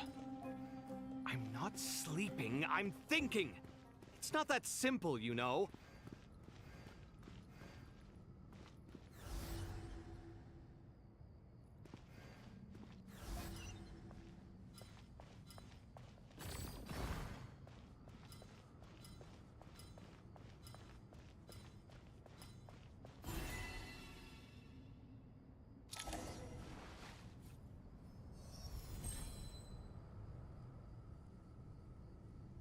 Done. Finally. It's over. But seriously, that was incredible! Standing on the chessboard felt completely different from standing on solid ground. And also... Oh, sorry. I'll save my thoughts for later. Thanks to the three of you for helping us out with this. Is it just me, or were you giving us quite a lot of guidance along the way? We made but a humble contribution. You lived up to our expectations. Bravo! Our aid was not given for naught. In addition to the existing functions, I'd like to ask you for another favor. Since Aru's interference shield can cover the entirety of the mausoleum, it should be possible to extend its range even further. Perhaps you can find a way. So, building upon the existing functions to... Ah! I'm with you! Imagine for a moment. What would the ideal outcome look like if this function were compatible with the devices? I agree. This is the best solution possible. Please, everyone, we beg you to help us. Me, oh my! Well, since you ask so very nicely, I suppose... Goti? Kroko? What do you say? Naturally.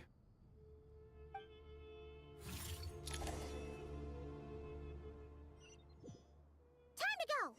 Let's go find Nahida!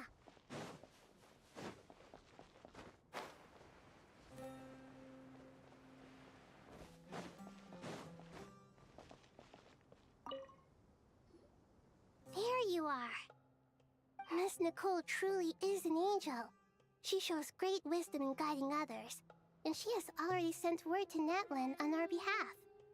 She said that while the other members of the Hexen Circle are busy with important work, she is quite free, and she is more than willing to accompany the people of Sumeru for the entire journey. Oh, yes, Nicole, all right. Always super patient and loves to help everyone out. She's the best. She is. So kind and enthusiastic. Well, time for us to get going. Let's head out.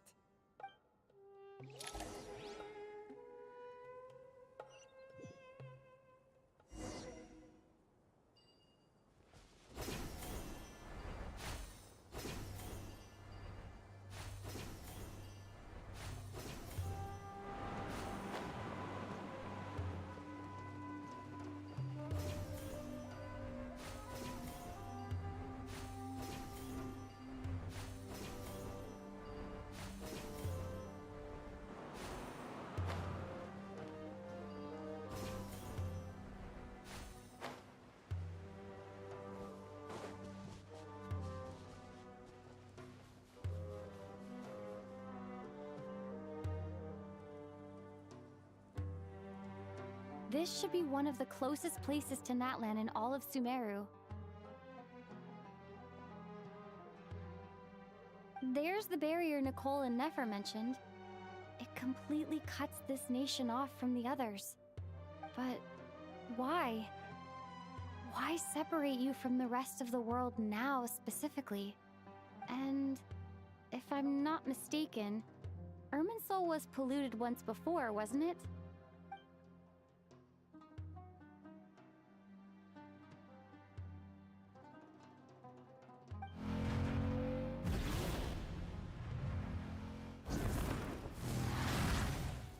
Good question. I'm wondering the same thing myself. That voice. Moika, you got here pretty quickly. Hello, traveler. It's been a while. Hello there. Hello, Dendro Archon.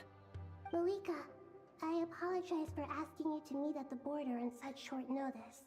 I also apologize for not being able to greet you in person. The form in which you see me now is one carried by the Traveler. The real me is inside the mausoleum of King Deshret, and I am reaching out to you with my mind from here. Irminsul has been infiltrated by the Doctor. We must be on our guard, as he can spy on information in the world from within the tree. Fortunately, there is no record of the Traveler in Irminsul, and you are still within Natlan's borders. My records will be preserved in the Night Kingdom, rather than the ley lines. As long as the Night Kingdom remains disconnected from the ley line cycle, the Doctor has no way of knowing my movements. Exactly. So by meeting each other in this way, the meeting essentially never happened. No wonder Paimon didn't come. You were concerned that her activity would be recorded by Irminsul. The Natlanese have heard about the situation in Sumeru. With the borders sealed off, merchants have been forced to stop their shipments. It's pretty serious, and you're the ones bearing the brunt of it. I'd like to address the question you raised at the beginning. I can offer a brief explanation, although it will sound rather cruel. I don't reach this conclusion gladly, but Irminsul predates the Heavenly Principles. It existed long ago, when the dragons of Natlan were at the height of their power.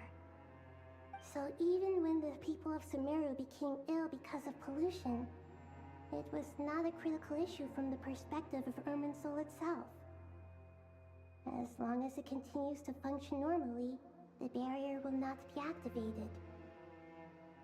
But this time, the Doctor's invasion has directly affected the tree. That is what caused the barrier to deploy. The Heavenly Principles established a rule that when Irminsul is plunged into grave danger, a portion of power will be reserved to isolate Sumeru.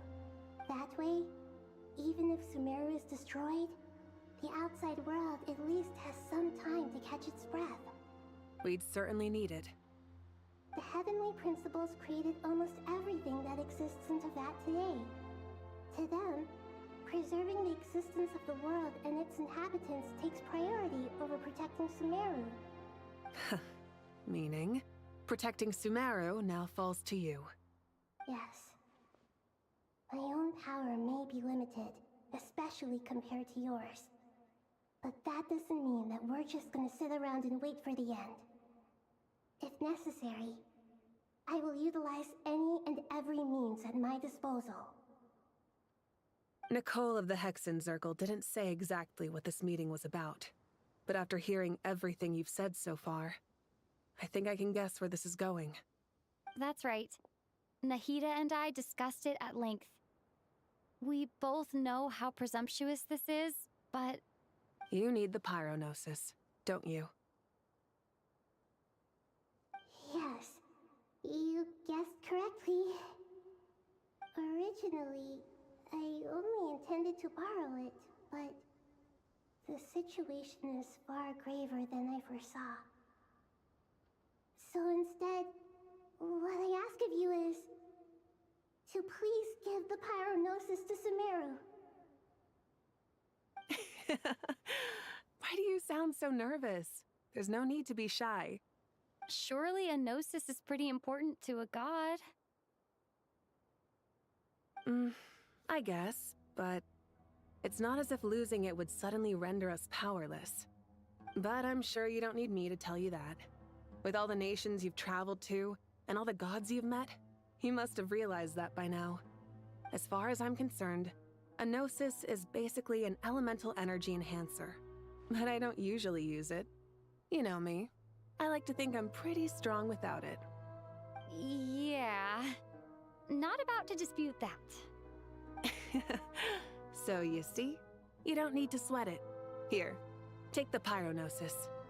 Uh-huh? Just like that? Uh-huh, just like that. To tell the truth, I've always toyed with the idea of giving it to someone who needs it more than I do.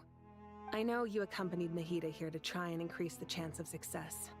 It's a good thing you did, because your involvement is one of the main reasons you've managed to persuade me. Are you sure about this? Handing over your Gnosis just because of me?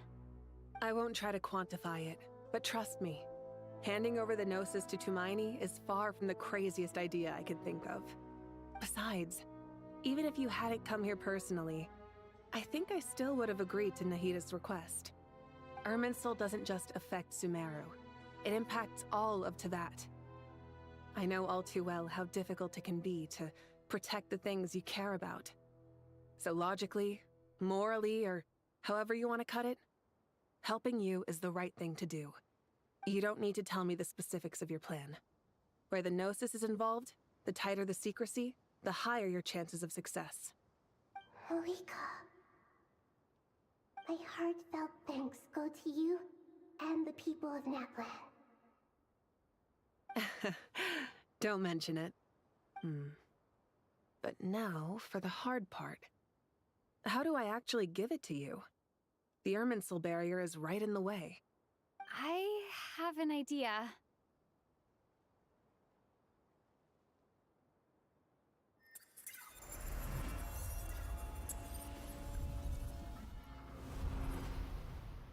Just as I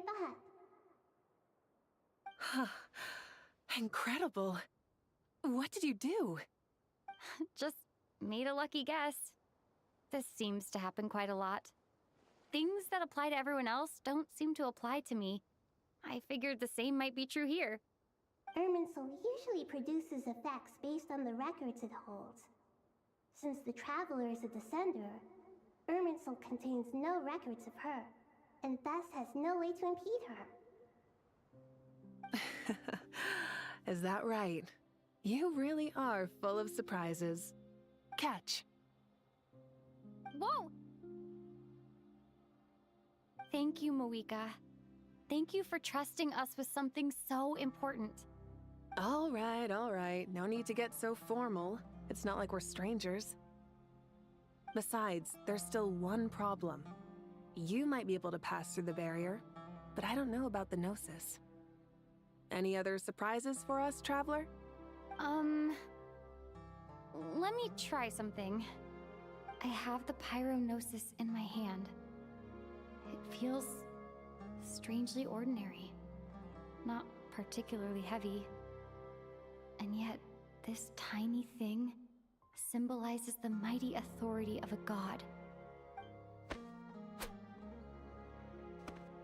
I need to think hard about my memories of Pyro. My memories of journeying through Natlan. All those important experiences I've had. The Gnosis disappeared. Traveler, are you alright? I'm fine. The Pyrognosis disappeared into my body, just like phlogiston. Maybe it resonates with you because you've mastered the power of phlogiston. You might not be recorded in the ley lines, but you're still our Tumaini. Whew.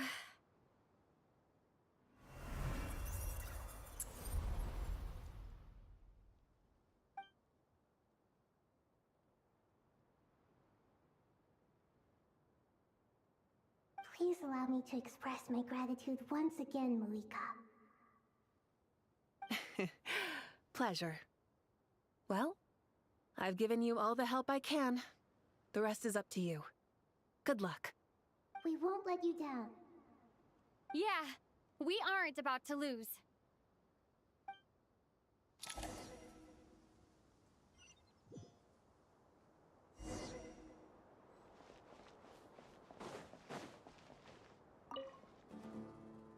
Traveler, Paimon, how are you feeling?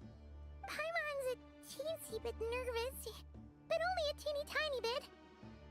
Seems like she's gotten way braver over the last few years, huh? Of course. After all the adventures you've had with the Traveler, I'm sure you've gained a lot of experience and grown as a person. I'm doing all right. What about you, Nahida? How are you holding up? With the negative effects of Irminsul, I'm a bit like a piece of fruit that's been burrowed into by hungry insects and left to rot. I'd be lying if I said it was nothing. But please don't worry. We all know what we're getting into, and we've prepared as well as we can. I believe in everyone. I believe in you. And I believe in myself. Stoking the fire inside oneself is certainly one way to live. But knowing when to rely on one's companions is also a form of great wisdom. I've been quietly learning little things from everyone, like plucking tufts of fur from a sumpter beast. Me too. With the constant traveling, I'm always learning and growing. That's the journey of life. I think there's someone else here who would share that sentiment. Don't worry about what I think. I was just passing by and happened to overhear your conversation. What are you talking about, Hat Guy? This is the top floor. No one passes by the top floor. Says who? You can fly just like I can. I would have thought it makes sense to you of all people.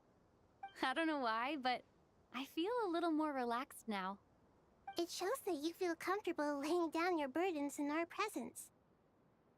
It means that Sumeru is a place you can trust, where you know we have your back. And we feel exactly the same way around you. That's what it means to be friends.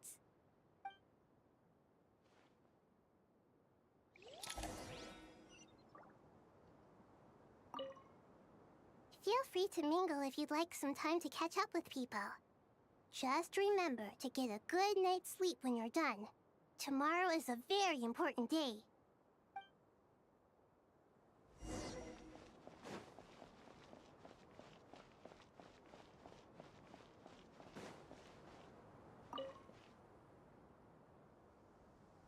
Ah, it's finally done. Ugh, but I have a nagging feeling that there's something I've forgotten. Oh, there you are.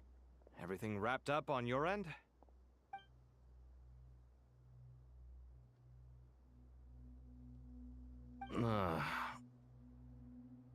Okay, fair enough. That was a pointless question. We were working in tandem, after all. You must really be exhausted. Well, it's been a busy day for both of us. When work ends, you clock out. No looking back.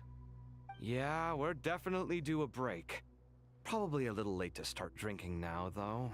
I'll stick with water. Here, this one's for you. Thanks. You want a bite to eat? I can grab us something. Or wait, I think there's a stove nearby. Let me take a look. Are you nervous? A little, yeah. Unlike you, it seems. How are you not feeling at all nervous? Because everything that happens next is beyond my individual control. I don't worry about things I cannot influence. What do you mean, cannot influence? You're the one who came up with half of the strategies we ended up using. There's only so much I can do. I was only doing my duty. Was it like this last time, too? You mean with Azar and his accomplices? Yes and no. The situation back then was easier to control, but we weren't as prepared as we are this time. So the enemy is stronger, but so are we. I still vividly remember the way you interrogated me in the library after the fact. Where were you when Sumeru needed you most? If your memory is so vivid, you might also recall that it was you who came looking for an argument. You're often the one who initiates these things, you know. I came for a conversation! I didn't know it was gonna turn into an argument! Anyway, at least I showed up this time. So, what do you think? What do I think? I think we're certainly better off for it. It's good having me around to help out, huh? Absolutely. As a citizen of Sumeru, you displayed a remarkable sense of responsibility in the face of disaster. Certainly feels that way. I just shudder to think how the world would have ended up if we hadn't gotten control of the situation. So, do you think this is what impending disaster looks like? The sky is so clear, and there isn't a whiff of decay or destruction in the air. It's hard to imagine that the fall of humanity could happen on an ordinary day like this. Awful things happen all the time. Sometimes people can stop them, and sometimes they can't. What you and I have done is increase our chances of stopping this one. Lofty ideals may provide no defense at all against nihilism, but perhaps little decisions can. Oh, nothing. It's nothing. I hope everything works out tomorrow. It will. As long as we stick to the plan, our chances of success are good. It's really strange. You're my junior, yet you always seem to act more like an upperclassman than I do. I think it's mostly a matter of temperament. Ugh. Walked right into that one, didn't I?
Look at the time. I should head back. I'm so sorry. I was in a hurry and didn't look where I was going. Are you all right? I'm fine. Wait, you're... Have we met? Not exactly. I think we may have crossed paths by the house of Dana before. Oh. You're Hat Guy! From Vahumana, right? You recognize me? The clue's in the name, Mr. Hat Guy. Fair point. It's getting pretty late. What's keeping you up? I could ask you the same question. If I'm not mistaken, all the workload for the Ratawa Histarshan wrapped up a good while ago. Well, I have something of a background in Satyavada life, so I was helping the Dendro Archon make some preparations. But I must have lost track of time. Did you find the experience enlightening at all? Honestly, it was tedious and uneventful at first. But eventually, I think I did sense some profound truths. But they also brought a lot of suffering with them.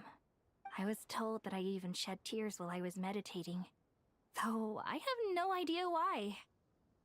Sorry. I hope I'm not scaring you. Not at all. It just proves you're very accomplished in your research. Good night. I wish you all the best for tomorrow. Thank you, sir. You too.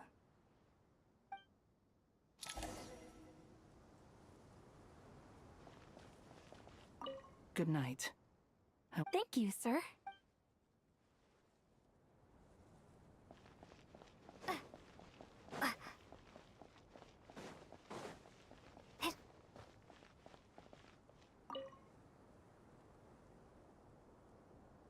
Too bad we've got a fight tomorrow. I could really do with a stiff drink. Let us pray instead. Prayer. How nostalgic. Lord Sangama Bay. Came to get some fresh air too, did ya? That's right. Actually, I was hoping I might run into you, Dia. I wanted to let you know that I've stocked up on that perfume you said you were so fond of. No, really? I'll take 2. Any chance of a friends and family discount? I knew you'd ask that. And I'm afraid to say that, surprise, it's free of charge. That's very generous of you, Lord Sangama Bay. Does this mean you've made a fortune in Nodcry? Nope. Turns out it's not that easy to turn a profit there.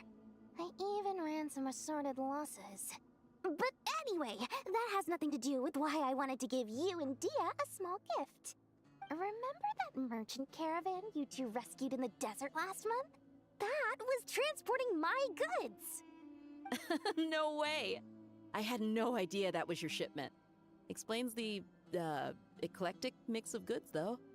Lord Sangama Bay's investment in the desert and generous stockpiling of goods has helped many people over the years. The shelters you funded especially have made life a little easier for the children and the elderly. Wait, how did you know about that? Oh, I see. Nefer told you, didn't she? Ugh, that pesky lady. Aren't intel brokers at least supposed to charge for divulging people's secrets? She and Candace go way back. It's normal for close friends to share things you wouldn't tell to everyone else. Sure, but why did they have to be things about me?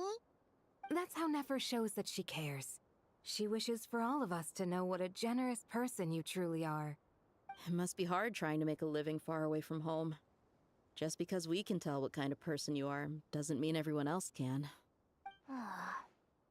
Well, maybe her intentions were partly good, but I don't think that's the full story. I'm sure she enjoyed knowing how much it would annoy me. I'm telling you, Nefer's got a mean streak. Definitely with you on that. Does praying help you stay calm? Defending one's home is a just cause. My heart is filled with a mix of anger and hope. Anger. You know, being able to get angry is a good thing. It shows that you're in touch with the real world, and that you have the passion to pursue something you believe in. Oh, my lady? What are you doing out here? Just taking a walk to clear my head, and look where I ended up. Were you praying just now? Yes, Miss Dunyarzad. Would you like to join us?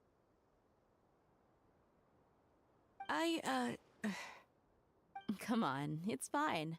She won't mind who you pray to. Oh, then sure. I remember you, Miss Dunyarzad. You visited my shop before. If I recall correctly, the god you worship is the Dendro Archon, correct? That's right. She is such a gentle and kind god. But to me, she's more than just a god I worship.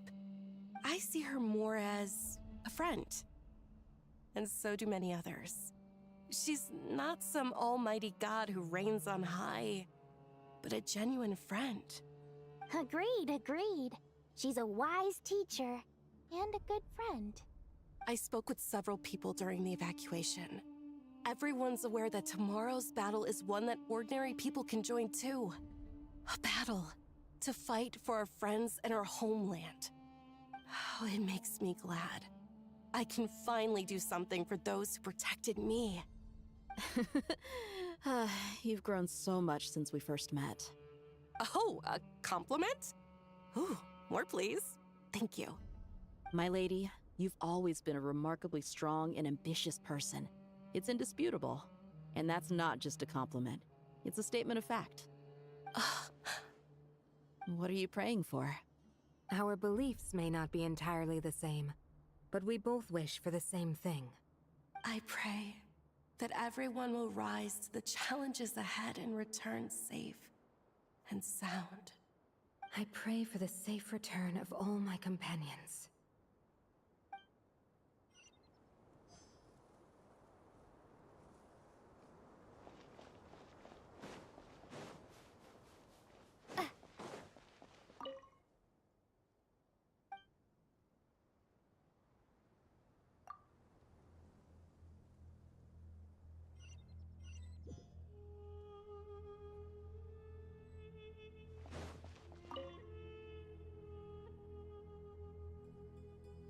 We'll make our move after sunrise tomorrow. Good. Is everything ready? As much as possible. That'll be enough. Don't let the pressure get to you. We'll take things one step at a time. That's how we've always done it. Master Tainari! Mr. Sino! So this is where you were. I brought some juice and some water. Would you like some? I know how easily you get dehydrated in the desert, so you should definitely have some water. In which case, I'll have the juice. I gotta ask, though. Who's on juice-making duty at a time like this? Madame Farazan said she was feeling a little nervous, so I told her about the automatic juicer my friend invented. She took it right off me and started making carton after carton of juice. A juicer? Did Sucrose send that to you? Yeah, I hadn't had the chance to try it out before this incident occurred, but I couldn't bear to leave it behind in Gandharvaville. The juice is very sweet. I think so too. Kale, how are you feeling? Physically, I'm okay, but it just still feels strange to me. Why would a great power like this come to someone like me? I know the feeling well. That same question ran through my mind every day as a kid. At least now, you have someone who can relate to you. All the more reason that you should apply for Spontamod. Tainari fiercely opposes the idea, though. Those two things are completely unrelated. What are we all chatting about, Would anyone like any juice? Oh, you have some already. I had some earlier, ma'am. Maybe give the extra to someone else? Very well, very well. I shall be off then. There's this enormous power, and then there's little old you. You feel like there's no connection between the two. And that sense of dissonance is difficult to get used to. Yeah. But after all this time, I can't believe this stuff still gets to me sometimes. Makes me feel a little childish. Kale, just because we normally keep the conversation light doesn't mean we can't discuss deeper issues. I don't think it's childish at all. You were the victim of a terrible crime. It's normal to struggle with the fallout from it. You have absolutely nothing to be ashamed of. My professor once told me that no incident can be considered truly resolved until the victim says it's over. Your rage and your pain are completely justified. Thanks. Miss Nicole said that the same god remains which were once used to inflict so much pain upon me have now become a weapon with which I can protect everyone. It's like my own personal kind of evolution. Every innocent person who's been hurt needs time to realize that it wasn't their fault. I was the same. But it's all about to be over. Tomorrow, it ends for good. I don't know if you've noticed, but you rarely stumble over your words anymore, and your outlook has become much more positive. It's a big change from how you used to be. And since this isn't over, you can settle the matter on your own terms. It's time you seized back control. I believe in you. Yeah, Sumeru is my home, and it's so important to me. I have to protect it. No, I will protect it. And once you're done, how about you come back and apply for Spontamod? Stop it with the sales pitch, would you? Hey, excuse me. There are still 3 unclaimed cups of juice here. Why don't you take one each? Ugh, my arms are getting sore from carrying them around everywhere. Madame Farazan, why are you... Here, let me take them off your hands. Thank you, Madame Farazan. Drink up and enjoy my handiwork. I think I'm going to make something else now instead. Please, try to relax, Madame Farazan.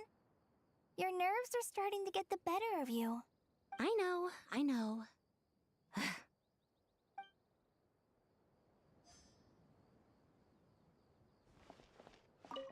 Drink up and enjoy my handiwork. Please, try to... I know.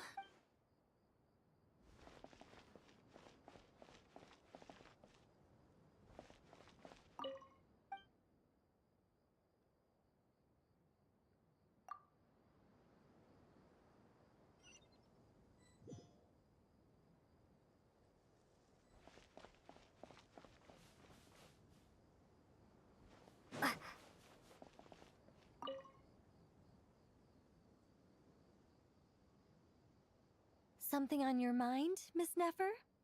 Nothing in particular. It's just... right now, the future feels strange and unfamiliar. But the future has not yet arrived. How can you say how it feels? Some people know that there's an impending disaster. Others remain blissfully unaware. Each group is imagining an entirely different future while walking towards the same one. But when they get there, they'll still find they feel differently about it. People are shaped by their circumstances. Different circumstances create people with different perspectives. I've always found the perspective of the Vahumana Darshan to be a particularly incisive one. Even at the height of the crisis in Nodcry, people held diverging opinions. But things are different this time. Indeed. Regardless of faith, gender, wealth, skin color, or eye color, everyone in Sumeru knows what will happen tomorrow. The world has never been an especially fair place. Yet now, against all odds, a moment of unprecedented unity and equality is about to take place. It's fascinating. If only my father could have lived to see this era. Era. To me, that term represents a much greater span of time. It can be an unsettling word. I would even say I'm afraid of it. Do angels even feel fear? Yes, at least I do. I fear the gap that grows wider with each passing day, and the never-ending flow of time. Time renders all memories insignificant, and reduces all splendor to nothing. But those memories are the one thing I do not want to lose. You're very human in that regard. If angels draw too close to humanity, our wings burn away in the bright flame of awareness, and we fall to the earth. After spending so long among humans, I have lost much of my former glory. Maybe that's a good thing. You're more human than some humans are. I've been talking to Kale a lot in recent days. We seem to be in completely opposite situations. I suppose that makes us good case studies for comparison. Case studies for who? Myself, I suppose. After comparing the two of us, I suddenly discovered that I desired more than before. It was a gentle, pleasant sensation. Just as most people pursue glory and miracles, I too am pursuing miracles of my own. Guiding humans to make the miracles in their hearts a reality. That is my miracle.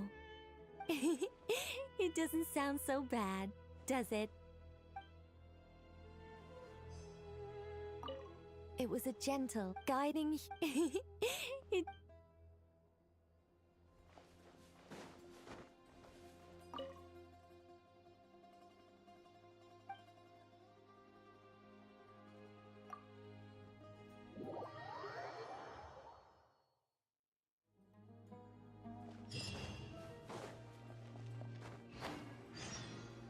Time to go! Let's meet the others at the mausoleum of King Deshret.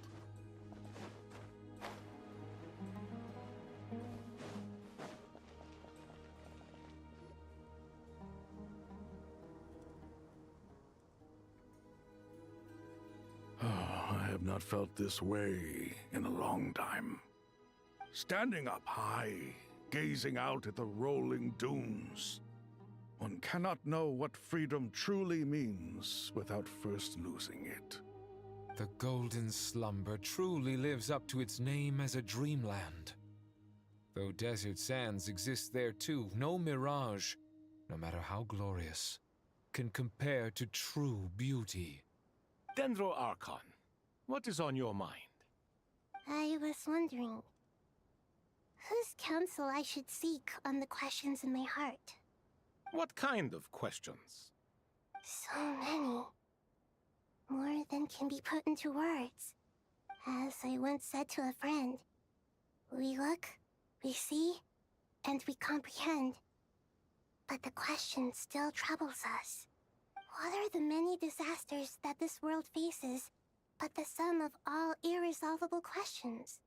The biggest question you should be asking is how to seize victory. Yes. Although, I would express it differently. I must not fail. And so the question I am most curious about now is whether the path to victory will be an arduous one. What we declare to be a young sapling, we may, in fact, find to be a towering tree, if we would only cast aside our ignorance and look beyond the veil of time to see her true form. Nahida! We're here! Just in time. My preparations are almost complete. Ready when you are. We're here too. Miss Nicole! Miss Nicole! You run so fast! I thought I'd get a lot of exercise as a forest ranger, but I can barely keep up with you. Sorry, I got a little carried away. Lesser Lord Kusanali, the equipment is ready, and the modifications to Aru are all complete. As discussed during our meeting, Accessing Irminsul via the Akasha is no longer feasible at this stage. There are other options, it's just... they're a little more extreme, and more technologically demanding to implement. Maybe you should take it from here. The architecture and functionality of the Akasha terminals overlap considerably with Aru. There is reasonable evidence to suggest that one was developed based on the other, or that they both utilize technology of the same origin. As long as the transplant and merge operation succeeds, Aru should theoretically work on a scale greater than the Akasha and approximately equal to Irminsul. It will become the largest active computing device in all of Teyvat. A system this powerful is capable of a lot of different things. In the past, the Akasha was primarily used for one-way information transmission, but I suspect it could also serve as a central bridging hub. In the pursuit of greater knowledge, some scholars have attempted to connect their consciousness to Irminsul through the use of terminals, incense, and meditation. Correct. In academic language, scholars who reach that stage are said to have entered Satyavata life. Hypatia has performed this practice many times in the past, and she was once under my care for a period of time. Right. And this at least proves that there is a zone within Irminsul that can be connected to. that's right. Providing wisdom to the people is one of the very reasons for Irminsul's existence. I think I understand where you're going. Please, continue. In that case, I'll skip to the conclusion then. We need to further modify Aru, merge it with the Akasha, manufacture terminals, and distribute them to every single person we can reach. Every person? Even the desert folk? Yes, everyone. I've already calculated the amount of raw materials we need. So you mean we're going to get new Akasha terminals? Yes, but this time the people of Sumeru won't be using them to acquire knowledge, just to connect to Irminsul. That's the key. When we evacuated the city, we brought all the important assets from the House of Dana, in case we ended up needing them. Fortunately, this included the Akasha system's main terminal. We've checked all the relevant records, and one thing is certain. Nothing like this has ever been done on this scale before, so... Everyone in Sumeru is part of the plan. Whoever controls the people controls the situation. Since this function of Irminsul was introduced, it has only ever been made available to scholars, who don't constitute a particularly large group of people. But by expanding the scale to include all the people of Sumeru, all the individual connections will stack up to create a significant load on the system. Under normal circumstances, Irminsul would be able to cope with the additional load. But with it already being under strain from other activities, its remaining capacity is limited. Thus, it might be possible to shut it down completely by overloading it.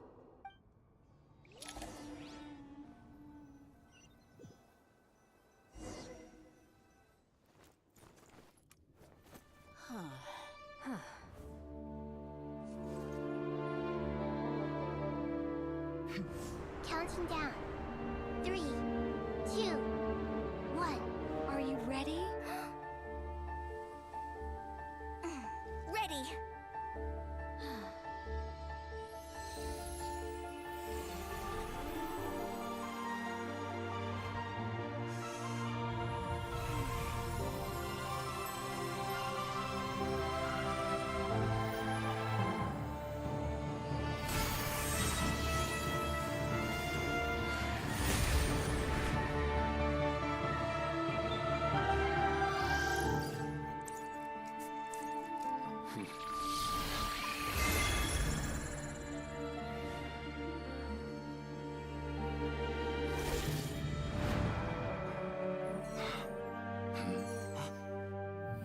In the past, when people sought knowledge, they turned to the Tree of Wisdom.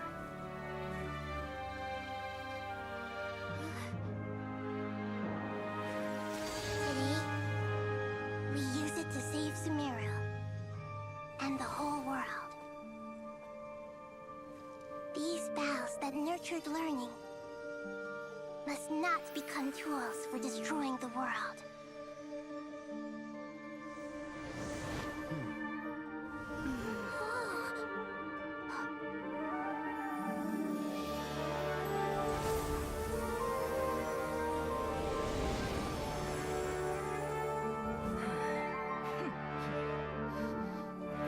Stop. Please stop. End this transformation.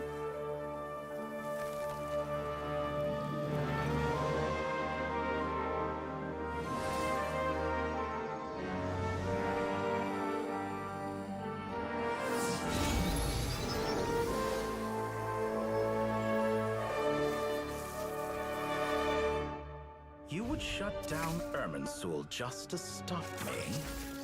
You fools. I have all the time in the world.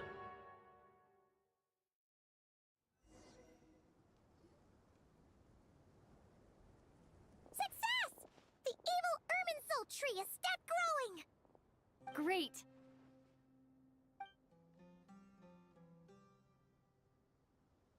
What a display of true courage!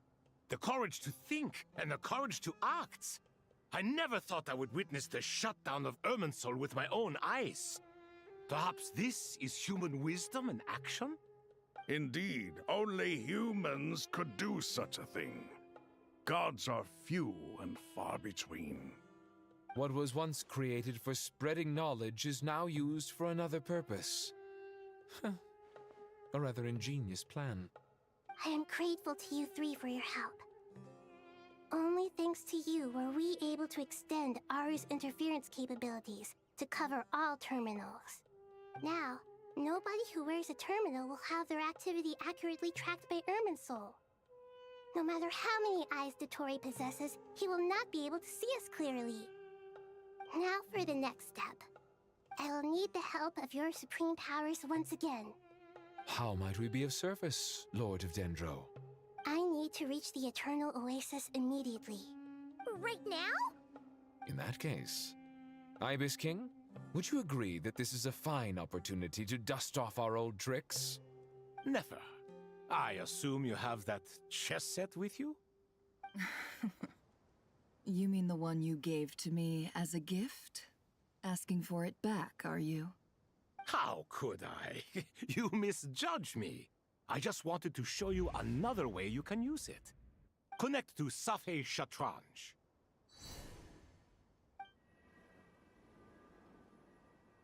Safhe Shatranj? You mean that place in the desert? Thoth's chess set gains its power from the chessboard laid out in the desert by King Deshret and ourselves. All ceremonies conducted using the chess set must be activated via Safhe Shatranj. In other words, the chess set is an extension of the chessboard.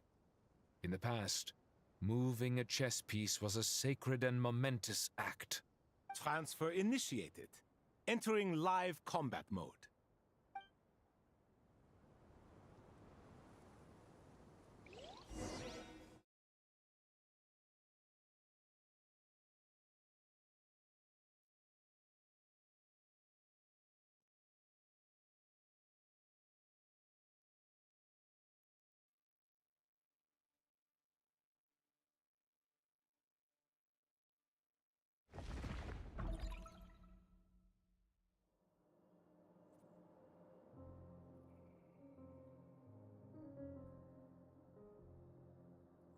We haven't heard a single word from our spy in the desert.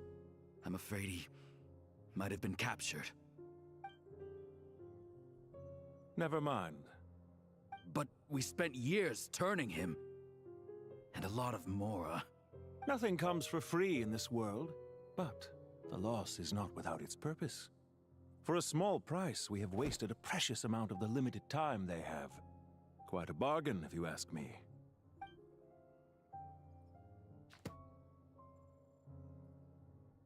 Understood. Weighing profit against loss is a necessary part of life. But to tell the truth, I have been operating at a loss since this all began. Since many centuries ago, in fact. For instance, why would a banker act as the executor of a will? If you hadn't deposited your personal belongings at Northland Bank, I would have no reason to be here right now.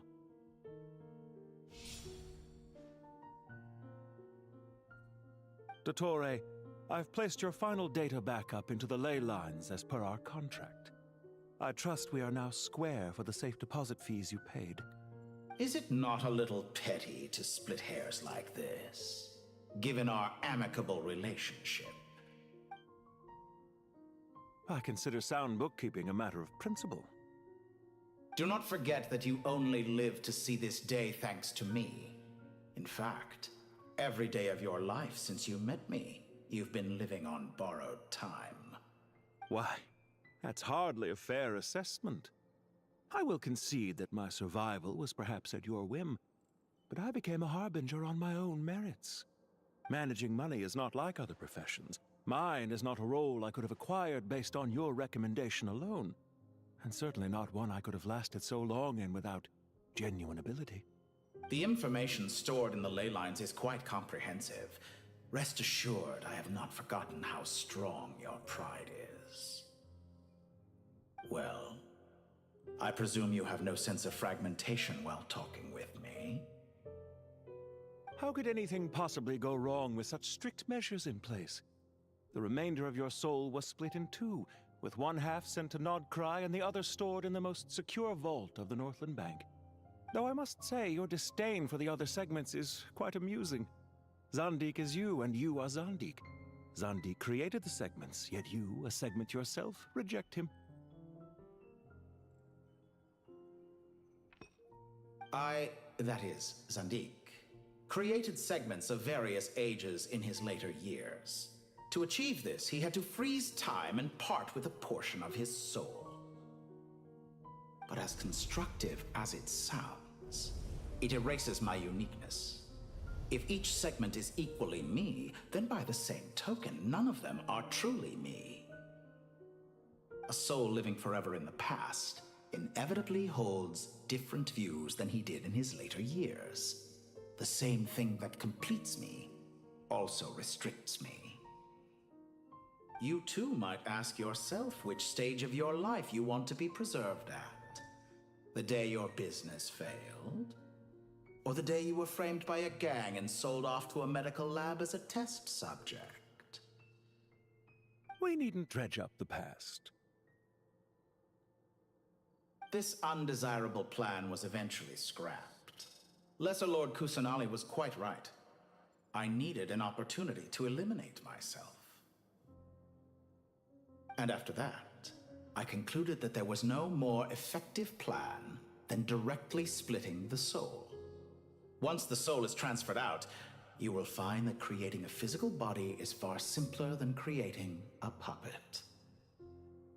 The other half of your soul suffered a crushing defeat in Nodcry, you know. And yet in the process, I obtained the information I always wanted, did I not? Because now we finally know where the best testing ground truly lies. I once thought your ultimate goal was to ascend to godhood. But as it turns out, that was merely one of your experiments. Experiments take many forms. Most people are too eager for success, too fixated on the end goal. They forget that the experimental process itself is just as important. A suspiciously vacant seat, a new face. I trust you can put two and two together.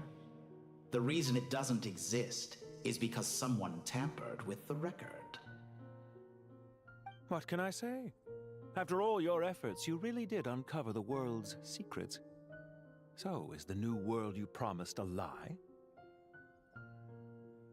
No, it never was. I am glad to be able to control Irmin's soul from within.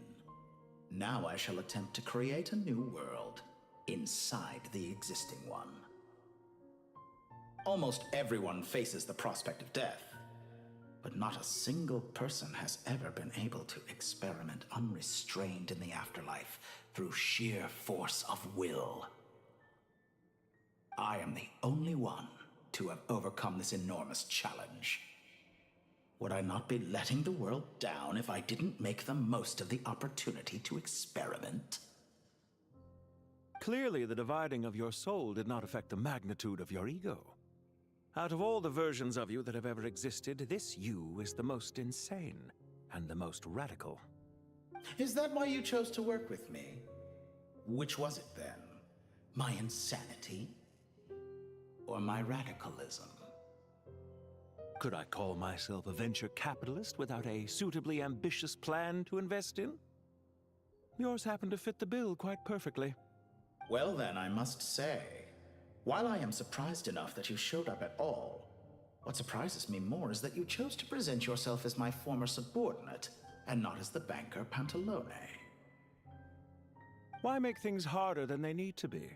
Exposing my true identity in a situation like this would only serve to destroy diplomatic relations between Snezhnaya and Sumeru. I daren't imagine the consequences. Showing up in the name of the original antagonist gives you the recognition you rightly deserve, while also being sensitive to Snezhnaya's predicament. It was an easy win. As for why I'm here, if you're suggesting that your credit is in the negative, I won't argue with that. Many people say that about you. I'd argue that a significant factor in your willingness to cooperate is the fact that you have but a few years of life left after my death. Living and dying together has a way of binding two parties together rather closely. Is it not true that a relationship should be judged by both the positive and negative returns it yields?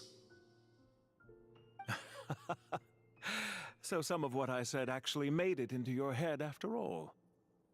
It's true that I hope you don't die too soon, but don't you find that a strange thing for me to say? After all, you've already had quite a long life, especially for a human being. Let's not pretend that you're any more innocent than I am. Are we not the same in this regard? We both despise the existing laws of this world, and neither of us enjoy being under anyone else's control. Is it really so greedy to want the world to operate by a new set of rules? Of course not, my dear friend. And as I've said before, mutual interest is the foundation for the most reliable of relationships. You can attest to that. I just hope there never comes a day when I have to work too hard to prove that. Regrader, sir. People have been spotted approaching Sumeru City. How strange. Despite your access to Irminsol's data, it appears the soldiers noticed before you did. They must have found a workaround.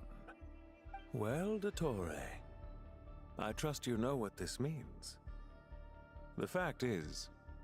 They're coming. They'll breach the city gates any moment now. But even so, I would say Irminsol is a wonderfully convenient thing on the whole. If you do manage to create a new world, perhaps you could plant one outside my office, too. I'll consider it. What do you need me to do? Stall them? The experiment will take time. Stall them for as long as possible. Very well. But you're really asking for the moon here. Have you heard this story? There was once a guilty man, kneeling in the center of a church while an angry mob outside waited to bring him to justice. He pleaded with the gods, begging them to grant him one final request, the chance to finish confessing his sins before he was sentenced. Many suns and moons passed, seasons changed, and still his confession continued, as if he intended to speak until the end of time. Are you suggesting I worship you as a god? Or were you hoping that I might confess my sins to you? Certainly not the latter. That would make my life miserable indeed.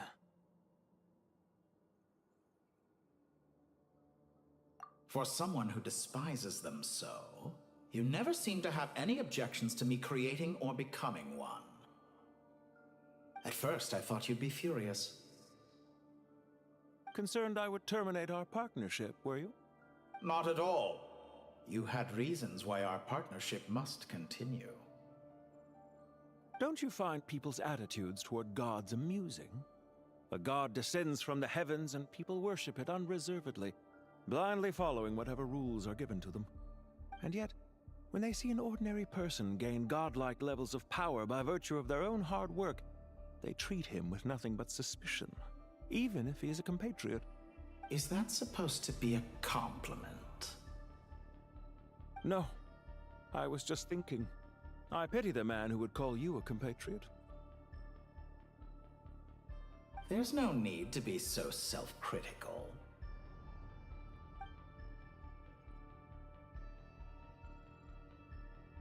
I know it's a little late in the day to be asking this, but how have you been keeping?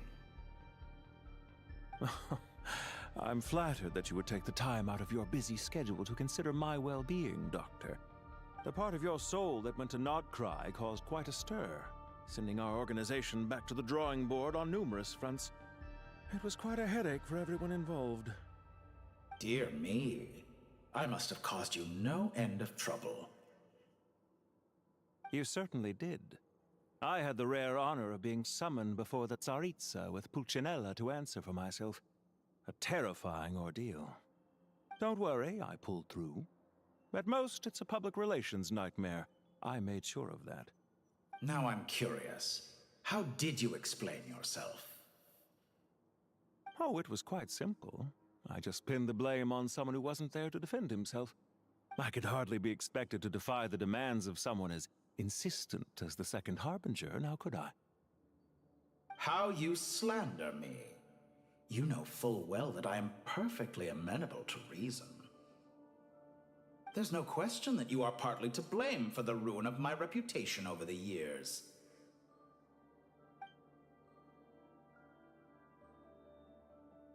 Do you have anything lined up for when this is all over?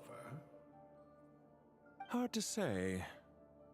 Field work always takes quite a toll on me, as you know. Once I'm back at Snezhnaya, I'll start with a well-earned cigarette. Why are you so eager to ruin your lungs after I went to the trouble of replacing them for you? If you have an issue with it, feel free to try to stop me.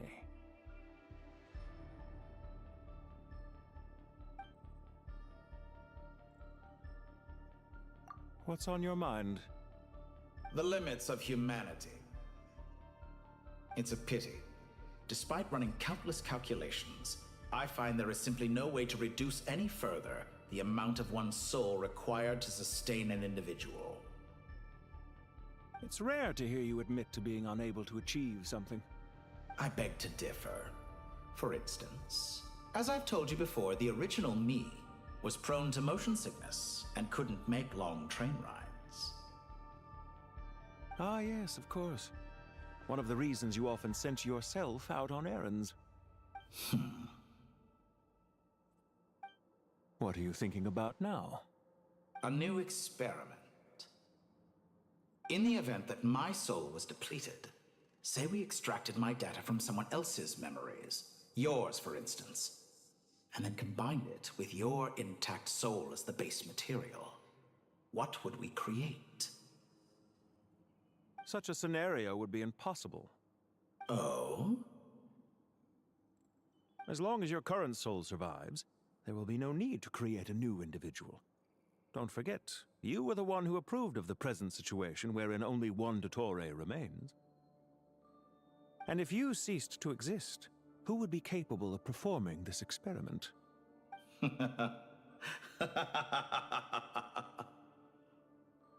Since the day I met you, you've always excelled at talking your way out of a quandary.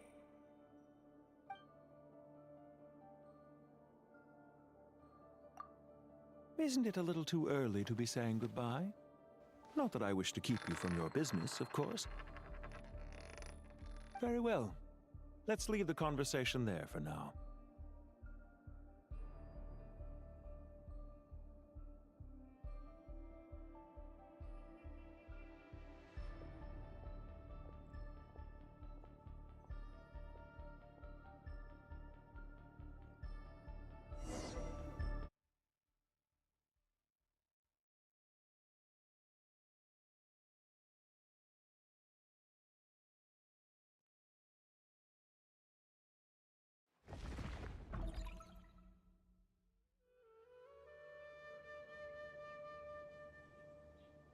The power of King Deshret's 7 pillars is truly remarkable. With just a chessboard, you can move an entire unit across the material plane. Yeah, sets us up for a much easier fight. Really makes my day. The last time we stormed the city, it involved a lot more running around. I wonder how many people can say they stormed a city twice in their lifetime.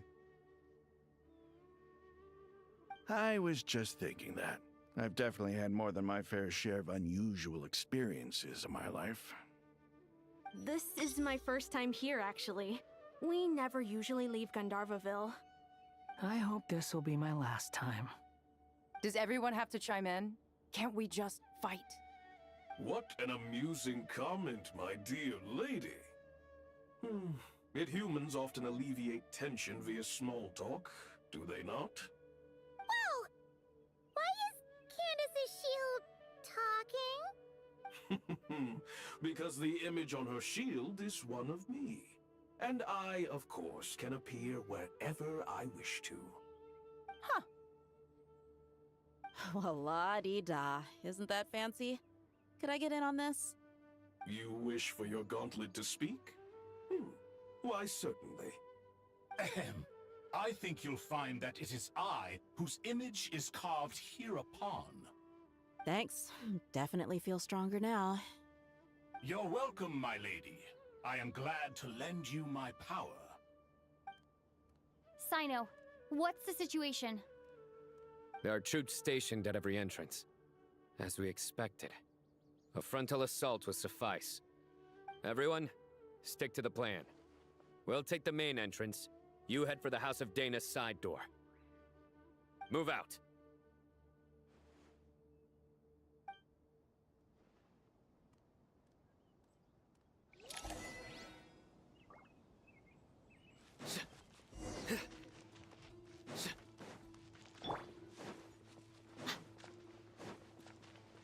Out of my way! Down with your... Take this! Watch out! Get lost! Whew. Thank you, Jet. You gotta be more careful. If you're not ready to put your life on the line, you can't be certain of defeating your opponent. She's right. Keep your wits about you, Rana. Do your work! Surrender!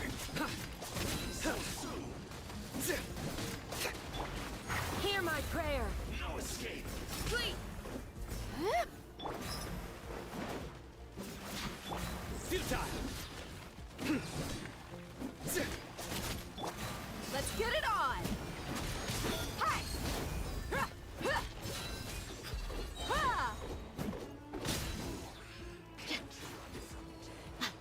You're dead meat!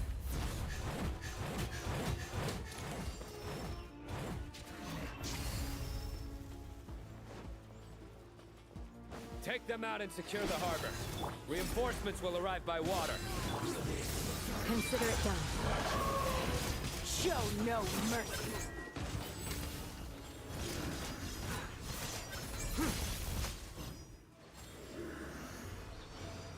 Stronger than I anticipated. Grant us your blessing!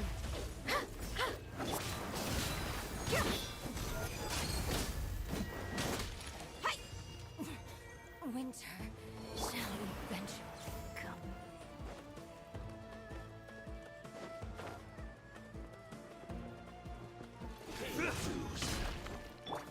Yield!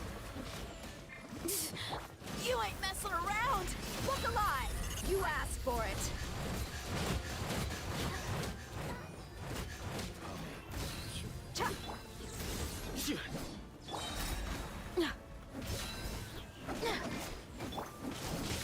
Judgment is upon you. Your penance is due!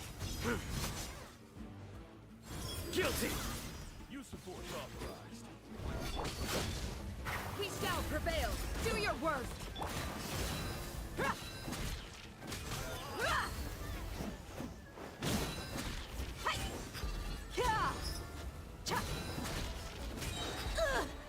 You're dead meat! Intel! Shit.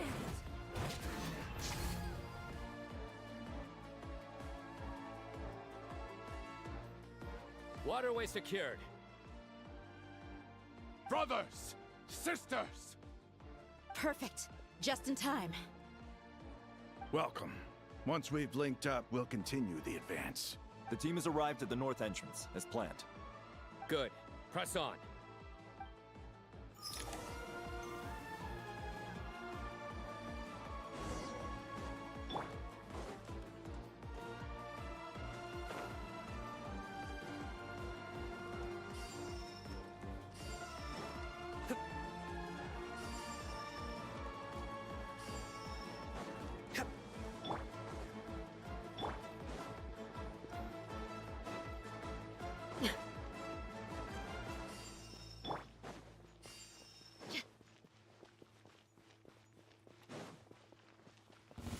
We got ourselves here to Yield!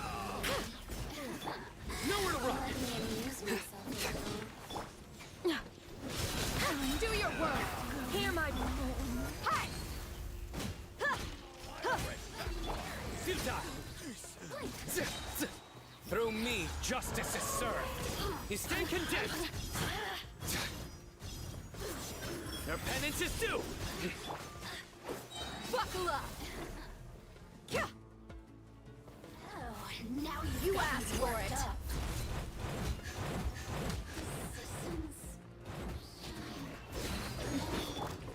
We shall prevail! Yield! Ha! Surrender! Let's get it on! Ha! Ha! Flee!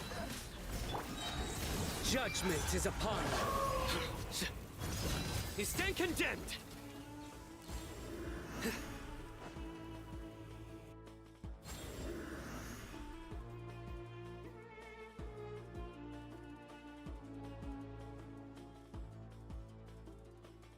Look out! It's an ambush! Finally. We need to hurry. Take the middle road now. Mahamacha Sino, area clear. Don't relax just yet. More Fatui approaching from the right.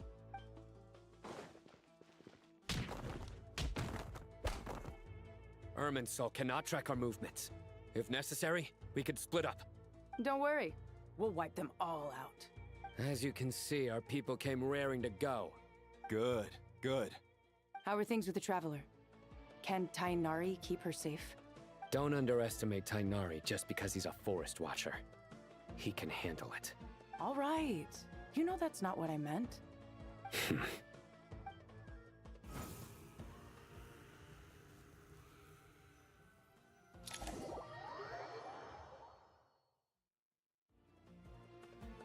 Sino and the reinforcements have drawn the Fatui's fire away.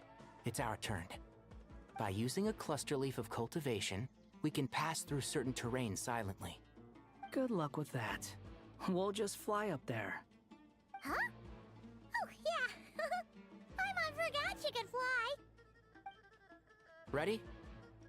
Ready.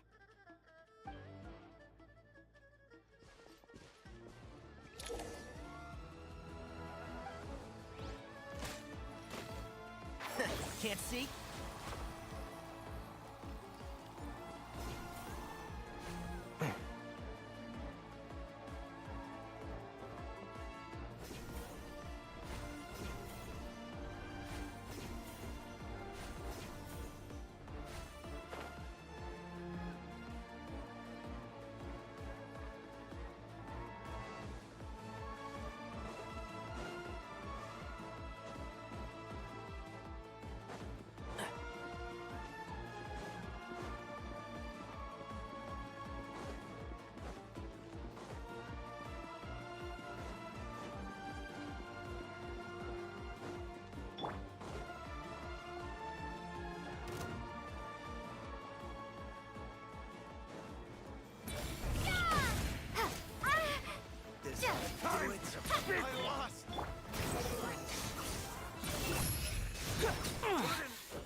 your place. One with the forest. I'll uproot you! So quiet.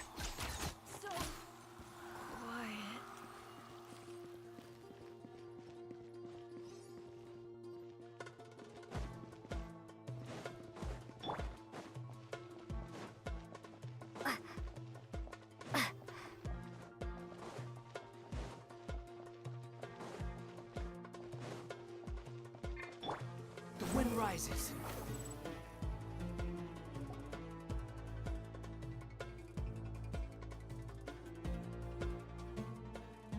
Fatui soldiers up ahead.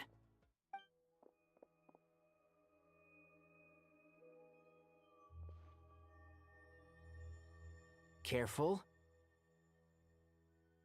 Prepare for battle. Hey! There's people over there. You have some nerve showing your faces here in the center of Sumeru City.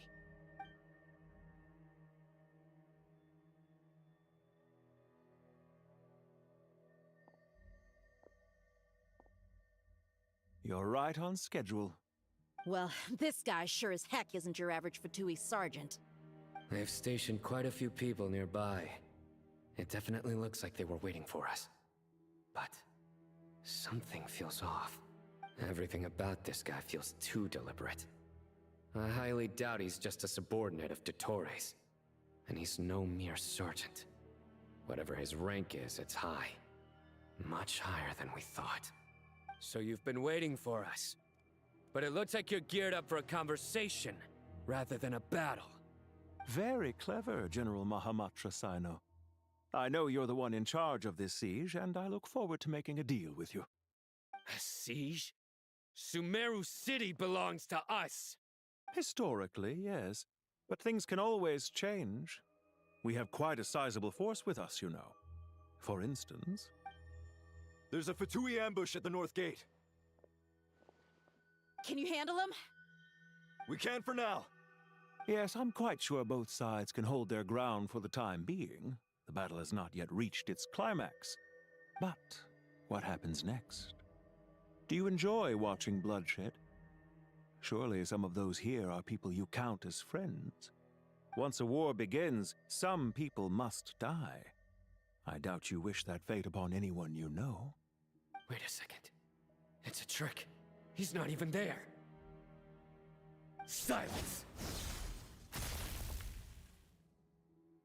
He disappeared.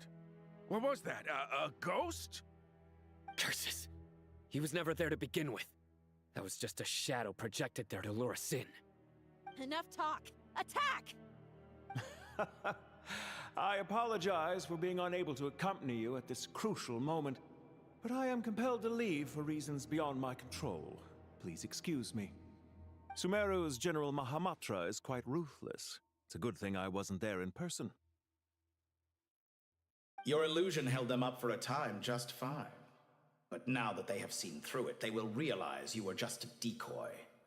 Decoy or not, what matters now is that they will be heading your way imminently. Not imminently. They are already here.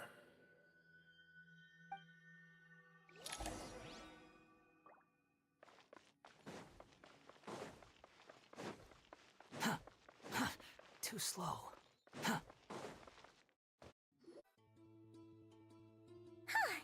We made it! This is far enough. Tainari, you go help Sino. Don't worry about us. We'll manage from here. Are you sure you don't need me to stand guard? No need. Once the connection is established, we'll disappear from the sanctuary of Surasthana. Go help the others. All right. Goodbye for now, then. Please tread carefully.